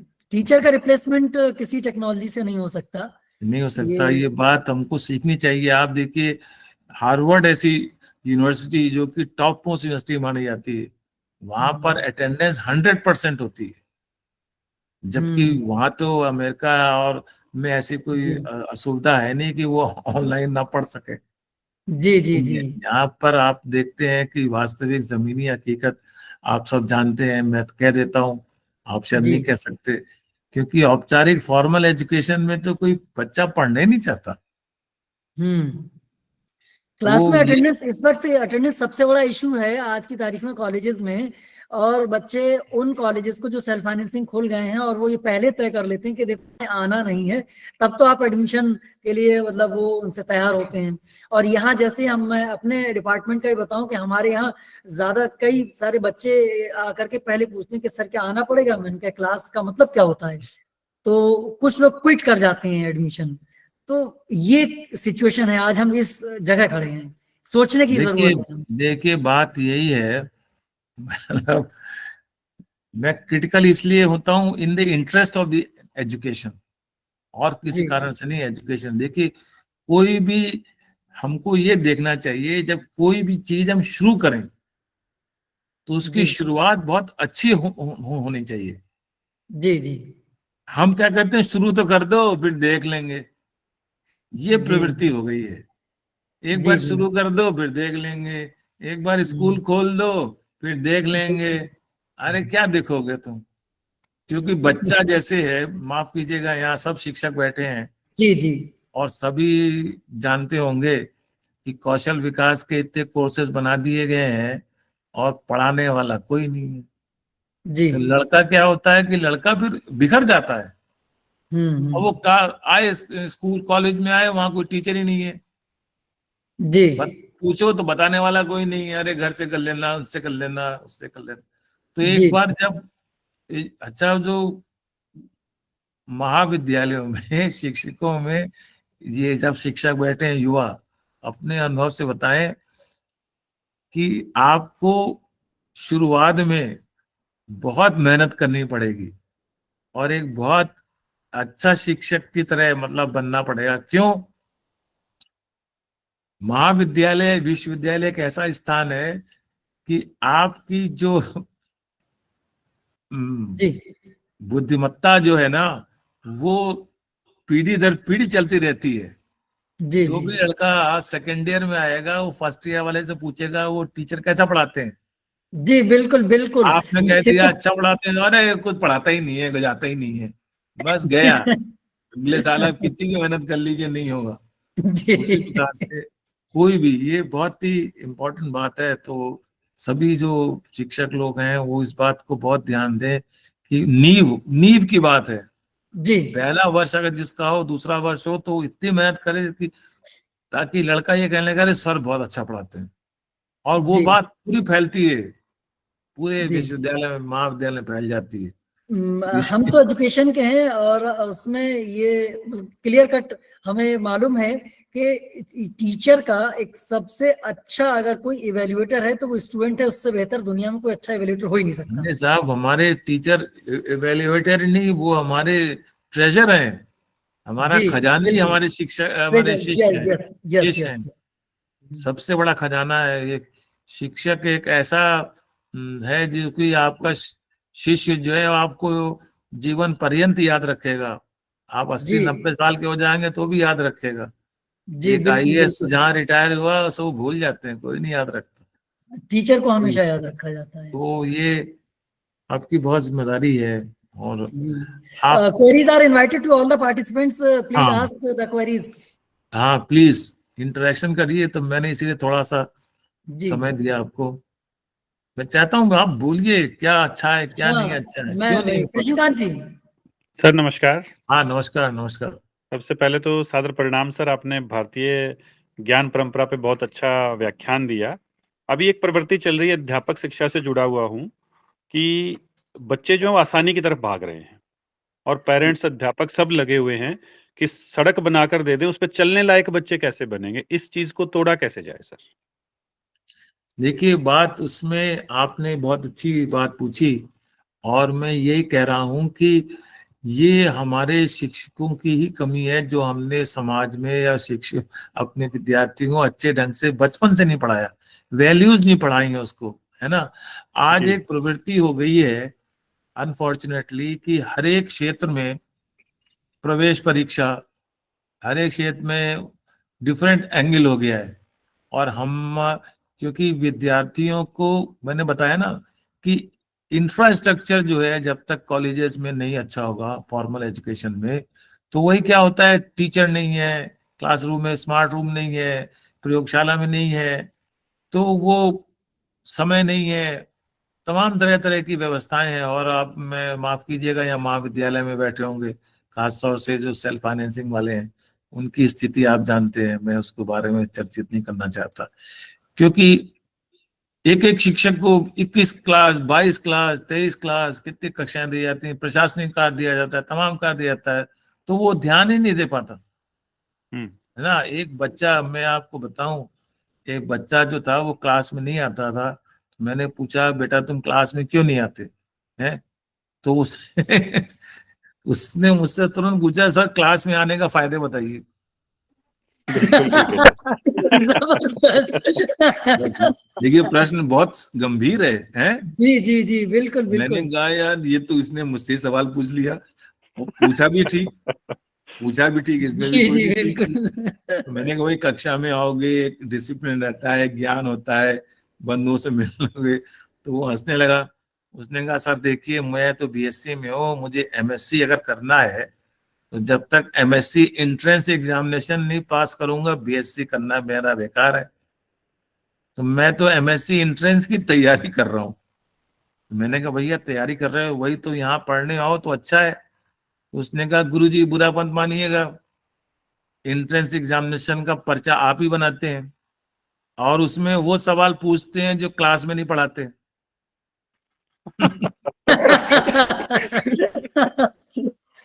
वो तो गुरुजी कोचिंग वाला ही पढ़ाता है। देखिए जी वास्तविकता सर। है, जी ये गंभीर बात है, वास्तविकता है, बता रहा हूं आपको मैं, है ना। जी क्योंकि समय नहीं है, और कामों में लगे रहते हैं, शिक्षक पूरे हैं नहीं, जी समय नहीं है, जी। और वो पूरा समय देते हैं उसको, वो हाँ हाँ। पढ़ता है। एक उन्होंने एक वो बन गए कि यहाँ पढ़ाई होती है। आजकल तो आप जानते हैं 8वीं 9वीं क्लास से वो, फाउंडेशन कोर्सेज आ गए हैं। अरे साहब डमी स्कूल आ गए हैं, डमी जी स्कूल डमी हैं। स्कूल, हाँ जी जी डमी जी। स्कूल भी हैं। जी जी वो हमारे कारण ही तो है, हमने शिक्षकों को दिया ही नहीं प्रॉपरली। महाविद्यालयों का तो हाल ही बड़ा डिफरेंट है। एक टीचर 21 21 22 22 क्लास पढ़ाता है। मैं जब कुलपति जी था तब मैं कभी भी ऐसे ही राउंड पे चला जाता था, किसी कॉलेज में चला गया ऐसे ही बिना बताए। तो एक कॉलेज में गया, वहाँ दफ्तर खुला था, कोई था नहीं, पूरे कॉलेज में एक क्लास चल रही थी। मैं बड़ा खुश हुआ, चलो एक क्लास तो चल रही है। तो मैंने उससे पूछा, आप क्या पढ़ा रहे हैं? बोला राजनीति विज्ञान पढ़ा रहा हूँ। मैंने कहा अच्छा। मैंने कहा अभी ऑफिस में कोई नहीं आया, क्या बात है, ऑफिस खुला नहीं? बोला मैं ऑफिस वाला ही हूँ, टीचर नहीं आया था इसलिए पढ़ा रहा हूँ। यार बताओ क्या करो। कॉलेज कॉलेज कॉलेज में जाओ, हेलो कॉलेज में जाओ, कॉलेज में सर, जाओ, एक किसी निवेदन कॉलेज करना में, चाहते हैं। प्राइवेट कॉलेज में, वहां गए तो जी। सर मिश्रा सर, पूछे पूछे सर, हाँ मिश्रा सर। पूछिए पूछिए पूछिए। डॉक्टर अशोक सर प्रणाम। क्योंकि ये चर्चाएं तो चलती रहेंगी, लेकिन मैं प्रणाम। एक आज के विषय से संबंधित प्रश्न पूछना चाह रहा हूँ। जी मैं जी डॉक्टर संत कुमार मिश्रा। ये जी चर्चाएं तो सर जी।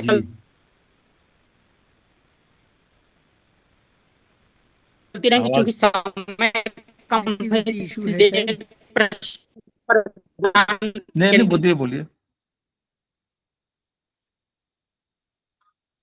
केंद्रित करना चाहूंगा। प्रश्न। आपकी आवाज बहुत कट करके आ सर रही है। निवेदन ये है कि आजकल जो शोध कार्य हो रहा है भारतवर्ष में, उस पर जी नहीं पड़े। आज जो भारतीय ज्ञान परंपरा की बात हो रही है हमारे यहाँ, उसमें शोध कार्य के लिए मैं जी। जानना चाह रहा हूँ कि शोध कार्य मेरे पास एक हाँ मेरे पास एक अभी थीसिस आई है इवैल्यूएशन के लिए। जी। तो उसमें सर एक भी शब्द भारतीय ज्ञान परंपरा से संबंधित नहीं है क्लास में। अच्छा। तो उसमें एक भी शब्द जो है, थीसिस तो ई लर्निंग पर है, और पूरी थीसिस सर जो है एजुकेशनल साइकोलॉजी पर बेस्ड है। यानी शोध कार्य तो भारत में हो रहा है, टॉपिक भारत से संबंधित है, परंतु विषय वस्तु बिल्कुल भी भारत से संबंधित कुछ भी नहीं है। तो इस पर भी दृष्टि डालनी चाहिए, क्योंकि मैं आपकी पूरी क्लास सुना, बहुत अच्छा आपने सारी टॉपिक्स लिए, परंतु उसमें एक शोध कार्य जो है वो बहुत ही महत्वपूर्ण है। तो उस पर भी अगर जी समय हो तो 2-4 मिनट उस पर भी नहीं दृष्टि नहीं, डालिए। समय बहुत है। आप फायदेमंद शोध, आपने एक बहुत ही अच्छा दिया। शोध की स्थिति बहुत गंभीर है, और उस गंभीरता को आप ये सोचिए कि हम सब जिम्मेदार हैं उसके लिए। जिम्मेदार इसलिए हैं कि ऐसे आपके पास आए या किसी और के पास आए तो कभी शोध प्रबंध को कोई नेगेटिव नहीं करता कि ये थीसिस अप्रूव नहीं करता, सब अप्रूव कर देते हैं, बहुत कम होंगे। तो ये मूल्यांकन की जो है ना परिस्थिति बड़ी अजीब सी है, तो शोध भी उसमें आता है। तो आजकल वास्तव में हमारे रिसर्च स्कॉलर्स नहीं है, हमारे पीएचडी स्कॉलर्स हैं। उनको पीएचडी चाहिए, बस शोध नहीं चाहिए। और उसके लिए शिक्षक भी उतने जिम्मेदार हैं, क्योंकि आपने शिक्षकों को कह रखा है कि आप जी सर 3 महीने से थीसिस पड़ी हुई है, मैंने पूरी उनकी थीसिस जो है वो अंडरलाइन कर रखी है, सारी गलतियां निकाल रखी हैं। और मुझ पर हाँ। ये नैतिक दबाव ये है, मेरा जमीर कह रहा है कि मैं इसे रिजेक्ट कर दूं, और जो गाइड हैं उसके वो मुझसे कह रहे हैं यार मेरे मित्र हो इसको अप्रूव कर दो। बिल्कुल बिल्कुल, अब ये अगर गलत है, यही हो रहा है, यही हो रहा है। हाँ। दिक्कत यही है कि हम मूल्यांकन नहीं करते। इसके लिए हम सब स्वयं सब जिम्मेदार हैं। हम ही शिक्षक क्या, पूरा समाज जिम्मेदार है। मूल्यांकन नहीं होता आजकल, ये दिक्कत हो रही है बच्चे को। अब तो बता रहा हूँ ना आपके, मेरे पास कई शिक्षकों के मैं क्योंकि लिखता रहता हूँ तो मेरे पास पत्र आते रहते हैं कि साहब कौशल विकास के इतने कोर्सेज हैं, कोई नहीं पढ़ाता, लेकिन सर क्या सबको ए इसमें ग्रेड मिलता है, सबको ए ग्रेड मिला हुआ है। सर क्या इसमें यूजीसी का कोई दोष नहीं है? यूजीसी का तो ऐसा हो गया है कि आप देखते हैं हर 6 महीने बाद नए नए रूल आते रहते हैं। अभी आ गया ना नया रूल। हाँ। अभी आपने खुद ही कह दिया कि शोध पीएचडी पूरी कर लो, कोई पेपर छापने की जरूरत नहीं है, खुद ही कर जी दिया जी, आपने। बिल्कुल एकदम अलग। और आप क्या ये किया नहीं हटकर किया, अब आपके वो देखिए जो नई स्कीम आई है उसमें आपने एपीआई हटा दिया। हाँ। हाँ, एपीआई हटा दिया एकदम। और उसमें जी। शोध के बारे में बात ही नहीं करी। उसमें तो लिखा है कि आप भारतीय लैंग्वेज में कितनी किताबें लिखी इस पे मिलेगा। अब भाषा पे आपने इनोवेशन क्या किया, नई नई तकनीक। अब शिक्षा में क्या करोगे आप इनोवेशन? आजकल तो वो ओएमआर शीट हो गई है ना परीक्षा में, है ना, जी जी। सबको 4 विकल्प मिलते हैं। अब लड़का और जो है वो, लड़का जो 4 विकल्पों का इतना आदी हो गया है कि अगर उससे पूछो तुम्हारे पिताजी का क्या नाम है तो कहता है पहले 4 ऑप्शन बताओ।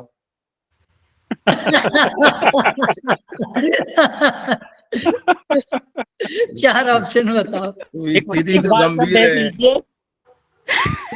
वाकई। और बात यही है ना कि हाँ। मैं ये कहता हूं कि देखिए कोई नीतियां जो बनती हैं सब अच्छी बनती हैं, नीतियां खराब नहीं होती, लेकिन नीतियों का क्रियान्वयन इसलिए नहीं हो पाता क्योंकि वो जमीनी हकीकत से दूर है। टीचर आपके पास है नहीं, संसाधन आपके पास है नहीं, अब कौशल विकास वो क्या पढ़ाएगा, वो टीचर ही नहीं है। मुझे तो मालूम चला है कि आजकल ये जो बुक शॉप में मिलती है प्रोजेक्ट बनी बनाई, you can go and buy it, और सर सबको ए पीएचडी ग्रेड कार्य मिल में रहा है भी यही सब, हो रहा है। और सबको ए ग्रेड मिलता है, ग्रेड भी सबको ए मिलता है। जी। तो हमारी मूल्यांकन, हमको कहीं पर तो रोक लगानी पड़ेगी, लेकिन रोक लग नहीं रही, यही दिक्कत है। मैंने कहा ना सबसे बड़ी रुकावट इसके प्रशंसक ही हैं, भाई जो वास्तविकता नहीं बताते। तो आप सभी अच्छे,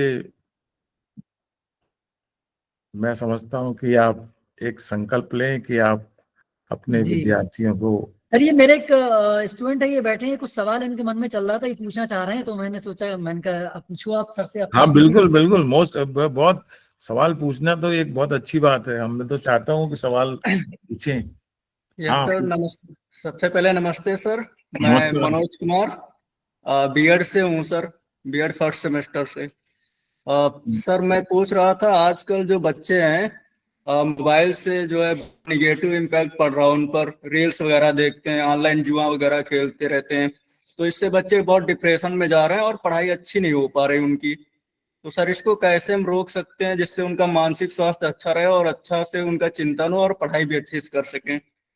देखिए ये बड़ी गंभीर समस्या है और उसके बहुत से कारण हैं। एक कारण ये है कि आज, माफ कीजिएगा, युवा लोग हैं, कोई मैं क्या कहूँ, लेकिन आजकल ये देखा है कि पेरेंट्स जो हैं वो बच्चों पर ध्यान कम से कम देते हैं। ये बहुत ही एक वाली बात है, और उसके कई कारण हैं। एक तो बहुत अच्छा ही है कि आजकल हस्बैंड वाइफ दोनों ज्यादातर इन सर्विस होते हैं, तो ये अपने आप में अच्छी बात है, लेकिन उस कारण से बच्चे पे ध्यान नहीं जाता, कम जाता है ना। बच्चा अगर रो रहा हो तो ये नहीं कि हम लोग उसको 4 मिनट टहलाएं। बच्चा रोया, उसके बाद टीवी दिखा दिया या उसको एक चॉकलेट पकड़ा दी और अपने फ्री हो गए। तो पहली बात तो है, जो पहला ज्ञान बच्चे को अपने घर से मिलता है, तो पेरेंट्स को चाहिए बच्चे को अच्छी संस्कृति सिखाएं, अच्छी बात बताएं। मैं जब पूर्वांचल में था कुलपति, तो वहां पर एक सज्जन आए, उन्होंने बोला मैं साइबर कैफे खोलूंगा और बच्चों को ट्रेनिंग दूंगा। मैंने कहा ये तो बहुत खुशी की बात है, लेकिन मैंने उनसे यही कहा कि आप बच्चों को तो ट्रेनिंग दें, लेकिन आप उनको पेरेंट्स को भी ट्रेनिंग दें कंप्यूटर की, क्योंकि पेरेंट्स को तो मालूम ही नहीं है बच्चा क्या देख रहा है, और बच्चा क्या देखता है ये आप समझ सकते हैं जो आप कह रहे हैं, है ना। पेरेंट तो सोचते हैं बेचारे को ज्ञान ही नहीं है, बच्चा पढ़ रहा है मेरा, तो उसको भी शिक्षित होना मैडम, जरूरी है। फोन अपना माइक ऑफ कर लीजिए। तो इसलिए व्यवस्था देखिए घर से है। घर में बच्चों को अच्छी शिक्षा दीजिए, बच्चों को समय दीजिए, ताकि बच्चे और आगे बढ़े। और ये जो आजकल दिक्कत ये हो गई बच्चों में भी, अगर बच्चा मोबाइल मांगे तो स्मार्टफोन मांगता है, स्मार्टफोन में भी कहता है। और अगर आप ना दें तो बड़ा अनफॉर्चुनेट बात ये है, सुनने में जो आता है अखबारों में, कि बच्चे ने सुसाइड कर लिया कि माँ बाप ने उसको मोबाइल नहीं दिया। आपने बच्चों को मोबाइल बंद कर रखा था, अब कोविड आई तो उससे मोबाइल शुरू हो गया। कोविड खत्म हो गया, लेकिन अभी भी ऑनलाइन जलाइए। आज हम बैठे हैं, ऑनलाइन बैठे हुए हैं।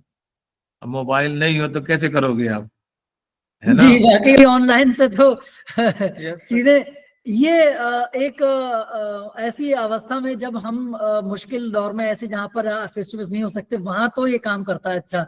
लेकिन जब जरूरत नहीं है तो अभी जो नया ड्राफ्ट आया उसमें सिर्फ ऑनलाइन मोड में ही रिफ्रेशर और ओरिएंटेशन उस टाइप के कोर्सेस की बात कही गई। हाँ, तो अरे पीएचडी, सिर्फ वैसे अभी online, भाई साहब बता रहे थे ना, पीएचडी वाइवा भी ऑनलाइन, जी। क्या पूछो उससे तो, ऑनलाइन। तो सर ये सिर्फ ऑनलाइन जो है ये तो सर पूरी तरह से मतलब फिर रह क्या जाएगा सर। हमने लर्निंग क्या की, फेस टू फेस हमारा इंटरेक्शन हुआ ही नहीं, फिजिकल क्लासरूम में हम गए नहीं कभी। मैंने वही, जैसे मैंने कहा ना, there is no replacement of a teacher, no physical presence of a teacher. वो बहुत मैन टू मैन देखता है ना, आंख में आंख देखता है ना, यहाँ पर तो मालूम चलता है। तो ये अच्छी बात है, ऑनलाइन भी होना चाहिए, लेकिन क्या हो गया कि वो मैंने इस बार बताया सर ना, मैंने बताया ना, ऑनलाइन वाइवा में ये कह दिया जाएगा इंटरनेट इशू। कोई मैं भी तो प्रश्न पूछेंगे तो विद्यार्थी ये कहेगा कि सर इंटरनेट इशू। अब यहाँ भी देख लीजिए, माफ कीजिएगा, मैं दरअसल खुल के बोलने वाला हूँ। तो मैंने बताया ना शुरू में, जब ओरिएंटेशन प्रोग्राम होता है तो उसमें कोऑर्डिनेटर सुनता है और स्पीकर बोलता है, बाकी सब आराम करते रहते हैं। ये डॉक्टर सीमा शर्मा, डॉक्टर सुनीता जोशी मैडम, ये शायद हैंड रेज किया, कुछ सवाल पूछना चाहती हैं। जी सर, मैं डॉक्टर सीमा शर्मा, शाहजहांपुर। नमस्कार सर, मैं डॉक्टर सीमा शर्मा, शाहजहांपुर जीएफ कॉलेज में सर दर्शन ही पढ़ाती हूँ। आज आपने भारतीय ज्ञान परंपरा में दर्शन पर बात करी, तो मैं ये कहना चाहूंगी कि मैं तो बहुत ज्यादा इस चीज से बहुत ज्यादा इम्प्रेस हुई कि भारतीय ज्ञान परंपरा को हमारे इंडियन नॉलेज सिस्टम को लागू करने की कोशिश की जा रही है। लेकिन सर मैं आपसे ये जानने की कोशिश करना चाह रही हूँ कि ये कैसे संभव है और इसकी शुरुआत कैसे करी जाएगी या करी जा रही है सर। देखिए, बात ये है कि मैंने ये आपको बताया कि एक तो भारतीय दर्शन शास्त्र की पहले हम उसके देखिए, आजकल कोई भी चीज आप सबसे पहले अपने आप सोचिए, एक शिक्षक पहले सोचिए मैं स्टूडेंट हूँ, है ना, मुझको जी, जी, दर्शन शास्त्र पढ़ना है, जी, तो मेरी क्या आवश्यकता है। जी, जी, तो जी, एक शिक्षक जब ये समझ लेगा ना कि एक विद्यार्थी को पढ़ाने के लिए क्या चीज की उसको आवश्यकता होती है। जी, और जी, जी, आजकल जो सबसे जो इम्पोर्टेंट बात ये है हम सब के लिए, हम पहले उस चीज का लाभ जानना चाहते हैं, इससे हमारा क्या लाभ होगा, क्या फायदा होगा। तो हमें कुछ उस प्रकार के, आजकल तो कंप्यूटर का जमाना है, आपके महाविद्यालय वेबसाइट भी होनी चाहिए, तो हमें तो अपने पहले विषय की गुणवत्ता पर बताना चाहिए कि जी, दर्शन शास्त्र ये विषय है, इसके इसके शिक्षा के अध्ययन से आप ये चीजें एनालाइज कर सकते हैं अपनी लाइफ में, है ना। जी, जी, जी, जी, तो सबसे बड़ी बात है कि किसी भी विषय को, मतलब आप एक बार ये सोचिए कि आप अगर विद्यार्थी हो तो आप दर्शन शास्त्र क्यों लें, तो फिर आप अपने शिक्षक से पूछेंगे जी, जी, कि जी, सर मैं लेना चाहता हूँ, आप, मैं क्यों लूं, बताएं आप इसके बारे में। जी, तो ये चीजें बहुत आवश्यक हैं कि आप उसको ज्ञान दर्शन शास्त्र के विषय के बारे में कुछ बताएं, और उससे उसके जीवन में क्या प्रभाव पड़ेगा, ये जब उसको ज्ञान हो जाएगा ना, तब वो आपकी लिए आकर्षित होगा, और उसके लिए ऐसे विषय बनाए जो कि उसको ये लगे कि ये विषय जो है वो अच्छा है। मतलब जी, विषय सर, की प्रमुखताओं के बारे में, विशेषताओं के बारे में जब तक आप नहीं बताएंगे तब तक प्रचार नहीं होगा। इसके लिए मेहनत करनी पड़ती है। मेहनत यही है कि कम से कम आजकल आपके अगर विश्वविद्यालय में या महाविद्यालय में वेबसाइट हो तो उसमें अपने विषय की प्रमुखताएं बताएं, उसमें फिर कुछ ऐसे दर्शन शास्त्रियों के बारे में बताएं जो कि महान हुए हैं दार्शनिक महान हुए हैं। इस प्रकार के विषय को, अपने विषय को पहले आजकल देखिए प्रचार और प्रसार का जमाना है। जी, अब मुझे भी पूछिए, आप भी पूछिए, आप किसी इंस्टीट्यूट के बारे में बताएं तो सबसे पहले वो वेबसाइट पे जाएगा कि इस डिपार्टमेंट में कौन कौन है, कितने शिक्षक हैं, क्या पढ़ाते हैं, क्या, तब वो ज्वाइन करेगा आजकल। जी, जी, जी, ये बहुत इम्पोर्टेंट। जी, मैं कुछ 1 साल के लिए एक वैदिक विश्वविद्यालय में कुलपति था, तो उसकी जी, पाली थी। मैं उसके बाद यूएसए गया, तो वहां बहुत से लोग मुझे मिलने आए जी, कि हम आपसे जुड़ना चाहते हैं वैदिक विश्वविद्यालय से। जी, और अगले 2 दिन बाद वो बोले नहीं, फिर कभी आएंगे आपके यहाँ। रीजन रीजन वही था, उसने देखा वेबसाइट, उसने देखा अरे तब तो शुरू ही नहीं हुआ, अभी तो कुछ हुआ ही नहीं है, अभी तो कुछ हुआ ही नहीं है। तो ये बात है, यू हैव टू अपडेट, मतलब हमेशा किसी भी चीज को, जहां पर हैं आप शिक्षक हैं, आप उसको ये समझिए आप विद्यार्थी हैं, जी, हमको शिक्षक से क्या मिलना चाहिए, ये अगर आप सोचना शुरू कर देंगे ना तो आप अच्छी शिक्षिका भी बनेंगी और अच्छा रहेगा। हम ये इस दृष्टि से नहीं सोचते, हम तो सोचते हैं हम तो बॉस हैं, ठीक है क्या करना सर ये। मैं एक बात और कहना चाहूंगी कि मुझे ये लगता है कि जो दर्शन और भारतीय ज्ञान परंपरा में जो रुचि रखते हैं या जिन्होंने दर्शन पढ़ लिया, वो अपनी अंतरात्मा से ही एथिकल होने लगते हैं। मेरा मानना ये है, और जहां तक अभी तक हमने पिछले 18 साल में बच्चों को पढ़ाया है, तो मेरा एक्सपीरियंस तो यही है सर। मैंने क्योंकि बताया, मैं भी मैंने दर्शन का छात्र रहा हूँ। जी, मैंने जी, बताया ना, तो मुझे आजकल ऐसा का लगता है। आजकल का जो विद्यार्थी है आप वो एकदम तुरंत सही। विषय को रोजगार से जोड़ता है। हाँ, मैं दर्शन शास्त्र पढ़ूंगा, रोजगार मिलेगा कि नहीं मिलेगा, भाई ये हाँ, पहला जी, सवाल, बिल्कुल सही बात, बिल्कुल ये सही बात सर। पहला सवाल करेगा। आपको हुँ, कहेंगे नहीं हम तो फिलॉसफी कर सकते हैं, बता सकते हैं, नौकरी का हुँ, भरोसा नहीं है, फिर वो हुँ, नहीं आएगा। यही बात है, औपचारिक शिक्षा का यही हो रहा है, हश्र यही हो रहा है कि हुँ, लड़का कहता है मैं बीए पढ़ के क्या करूंगा, कुछ नहीं करूंगा, हुँ, इससे अच्छा मैं हुँ, वहां जाऊं।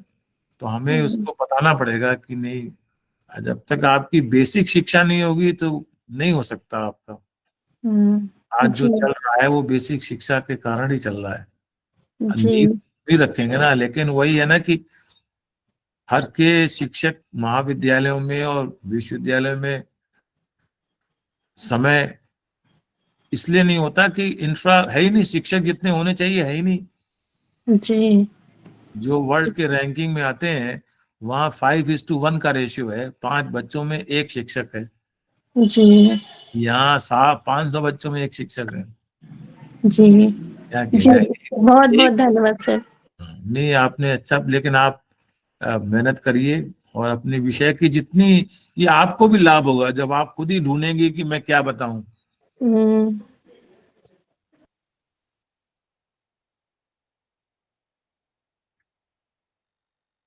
और ठीक है कोई जी। अगर कोई क्वेरी किसी के मन में हो तो पूछ सकते हैं। कोई भी सवाल आपका इस IKS से जुड़ा या और कोई सवाल, sir her has a lot of experience in different areas, तो you can ask the queries, ask the ठीक है, क्वेश्चंस। लेकिन मैं बस ये जिज्ञासा तो हमेशा रहनी चाहिए जी और जी जिज्ञासा से ही आदमी बढ़ता है, क्योंकि जब जिज्ञासा होगी तो उस पर विचार भी करेगा, उसमें प्रश्न भी करेगा और उसके कारण वो आगे भी बढ़ेगा। चलिए आपका शायद समय हो जाएगा, प्रेयर का समय लिखा हुआ है इसमें। हाँ हाँ 5:15 का टाइम है। तो सुनीता जोशी मैडम, आपने भी हैंड रेज किया है जी, आप कुछ पूछना चाह रही हैं? जी जी जी सर, सुनीता जोशी, नमस्कार जी। सर। हाँ नमस्कार नमस्कार। सर अभी हम रिसर्च के ऊपर बात कर रहे थे और मैंने सुना कि एक सर अभी कह रहे थे कि हमारा रिसर्च का ऐसा स्टैंडर्ड लो हो गया है कि जो थीसिस होती है उसे कैंसिल करने की स्थिति आ रही है। तो इस बारे में सर मैं ये कहना चाहती हूँ कि जब हम अपने सिनॉप्सिस को पास कराते हैं तो वो तो एक पूरे स्टैंडर्ड प्रोसीजर से गुजरती है, कमिटी से गुजरती है। तो सर ये क्वेश्चन मार्क केवल जो है शोधार्थी का नहीं है, ये हमारे पूरे सिस्टम का, हमारी पूरी RDC कमेटी का, सब इसके लिए कहीं ना कहीं जिम्मेदार है, मुझे ऐसा लगता है सर। मैं नहीं कुछ नहीं, आपसे आप बिल्कुल ठीक कह रही हैं। आज की वर्तमान में स्थिति मैं जो देख रहा हूँ बहुत गंभीर है। मैंने बताया ना, आजकल हमारे यहाँ रिसर्च स्कॉलर नहीं है, हमारे यहाँ PhD स्कॉलर है। इनको रिसर्च स्कॉलर जो होता है वो ज्ञानी होता है, बिल्कुल वो सही सर। खोजता है ऐसा क्यों हुआ, आपसे 4 बार पूछेगा ऐसा क्यों हुआ, ऐसा क्यों हुआ, अब मैं ऐसा क्यों करूं, ये क्यों करूं। आज तो कहता है सर बस टाइम बहुत हो गया सर, बात तो मेरे पास एक स्कॉलर मुझे अलॉट हुआ वो आप और जो कह रही उसने हैं वो सभी जिम्मेदार है, मतलब जी। लड़का भी से यास्मीन अपना माइक म्यूट कर लीजिए, यास्मीन यास्मीन माइक म्यूट कर लीजिए अपना, एक यास्मीन, डॉक्टर एक यास्मीन। एक एक एक एक, एक लाइन बोलूंगा वैसे बस, no no research is better than a pseudo research. जी सर। ये बड़ा इंपॉर्टेंट है, बिल्कुल सही है, no research is better than pseudo research. क्योंकि no research is okay, no research is okay, no, लेकिन pseudo research which lead to a false, गलत दिशा में मोड़ देगी आपको। तो जो नहीं करता वो कम से कम गलत दिशा में तो नहीं मोड़ता ना। पहले निकाले पैर आपके दुट हो जाए ना। Thank you sir. Thank you. ठीक है यूसुफ साहब, थैंक्स अ जी, लॉट। अरे अपना माइक म्यूट करिए। जी जी ओके जी थैंक यू सर। सर। मेरा ईमेल दे दीजिएगा अगर किसी को मुझसे। हाँ हाँ सर, मैं आप डिटेल्स जो है वो सब शेयर करूंगा। मैंने अभी पार्टिसिपेंट्स को बोला भी है कि जितने भी हमारे रिसोर्स पर्सन हैं उनके कांटेक्ट डिटेल्स हैं वो शेयर की जाएंगी, ताकि फर्दर फ्यूचर में कभी किसी को कुछ क्वेरीज हो, कोई भी उस एरिया से जुड़ा कोई वर्क हो तो उसके लिए गाइडेंस हो, वो आप लोगों से मिलता रहे। फ्री, प्लीज फील फ्री, आप सभी सादर आमंत्रित हैं। कोई भी जी आपके पास जिज्ञासा हो, प्रश्न हो, शुक्रिया आप सर, सादर सबका प्रणाम। जी सर, बहुत जी बहुत सर, बिल्कुल धन्यवाद। बिल्कुल। अच्छा, थैंक मैं यू वेरी भाई, much, thank you very much. अच्छा राहुल जी ठीक है, चलिए राहुल जी पूछना चाह रहे हैं?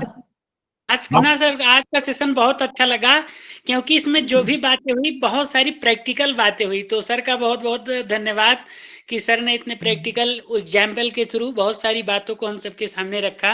और आपको मैंने एक तारीफ मेरी ये भी कर दीजिए, मैंने बड़ी मेहनत से हिंदी में बनाया है जनरली। जी सर, बिल्कुल बिल्कुल। जी सर। हिंदी का प्रेजेंटेशन सर थोड़ा मुश्किल से बनता है, क्योंकि उसका फॉन्ट जो है उसको सेट करना बड़ा मुश्किल, साका शाह बन भारतीय जाता है ज्ञान बहुत जल्दी। परंपरा से जोड़ने के लिए आपने जो भारतीय भाषा का प्रयोग किया है प्रस्तुतिकरण में, वो सराहनीय है सर। मैंने इसीलिए सोचा कि ये भारतीय ज्ञान की बातें कर रहे हैं तो हिंदी में लिखे तो ज्यादा अच्छा रहेगा। जी। नहीं सर, उसमें इसके जो टाइपिंग और सेटिंग जो है वो हिंदी का वो बहुत टफ काम है, क्योंकि उसमें साका शाह और वो जो डिफरेंट चेंज हो जाते हैं ना, वो पता चला मंगल नहीं, से कुतुबेब में पहुंचे तो कुछ और हो गया। मैं अपने शोध छात्रों से, अपने छात्रों से भी मदद लेता हूँ और सब मेहनत करते हैं। और वही ना, सबका सहयोग चाहिए, सबका सहयोग से काम होता है तो अच्छा ही काम होता है। अच्छा नहीं, सबको बहुत अच्छा बोला आपने। और हिंदी में जो है वो एक तरह से हमारी मातृभाषा है सर, और जी हमसे सर। जुड़ी हुई है। तो बहुत जी। अच्छा आपका सेशन रहा, बहुत ज्ञानवर्धक जानकारी आपने हम लोगों को दी। बहुत बहुत अच्छा लगा सर, बहुत बहुत बहुत बहुत धन्यवाद आपका। बहुत बहुत धन्यवाद आप सबको। इम्पोर्टेंट चीज के इंटरेक्टिव ज्यादा था, बहुत इंटरेक्टिव रहा। मैं Yes, एक sir. बात जी शुरू में कहना भूल गया, लेकिन अब कह देता हूँ, आप सभी को 2025 नववर्ष की बहुत बहुत शुभकामनाएं। धन्यवाद सर, आप आपको भी। आप भी स्वस्थ रहें, खुश रहें इसी नमस्कार तरीके से नमस्कार सर। नमस्कार यूसुफ जी साहब, बहुत बहुत धन्यवाद, आपने मुझे ओके सर, आमंत्रित बहुत बहुत शुक्रिया सर आपका। सर आपने इतना समय दिया, मेरे इनविटेशन को एक्सेप्ट किया, और यहाँ पर सब लोगों को आपके एक्सपीरियंसेस का, आपके टॉक का सबको फायदा मिला। बहुत बहुत शुक्रिया सर। धन्यवाद। कोऑर्डिनेटर सर का अब भी हम बहुत लोग बहुत धन्यवाद सर, सेशन बहुत अच्छे चल रहे हैं सर। और जी जी आप जो है बीच बीच में इंटरेक्शन करते रहते हैं तो इससे और अच्छा लगता है। सेशन बड़े इजीली वे में चलता है। जी जी, और इंटरेक्शन, अगर इंटरेक्शन नहीं होगा ना तो एक्चुअल में क्या ना पैसिव होने लगता है, तो इसीलिए यस सर, जुड़ी भी हो जाती है चीजें। यस सर, बहुत बढ़िया लगता है सर, बीच बीच में जो हम लोग बातचीत करते हैं तो बहुत अच्छा लगता है जी सर। जी, ठीक ठीक है। चलिए अब हम लोग नेक्स्ट सेशन में अभी फिर से जुड़ते हैं, और उसके लिए फिर से ज्वाइन करते हैं, ठीक है। ओके सर, शुक्रिया thank you sir. So much, thank you so okay, much sir. शुक्रिया शुक्रिया शुक्रिया। Thank you sir. Thank you sir, thank you. Thank you.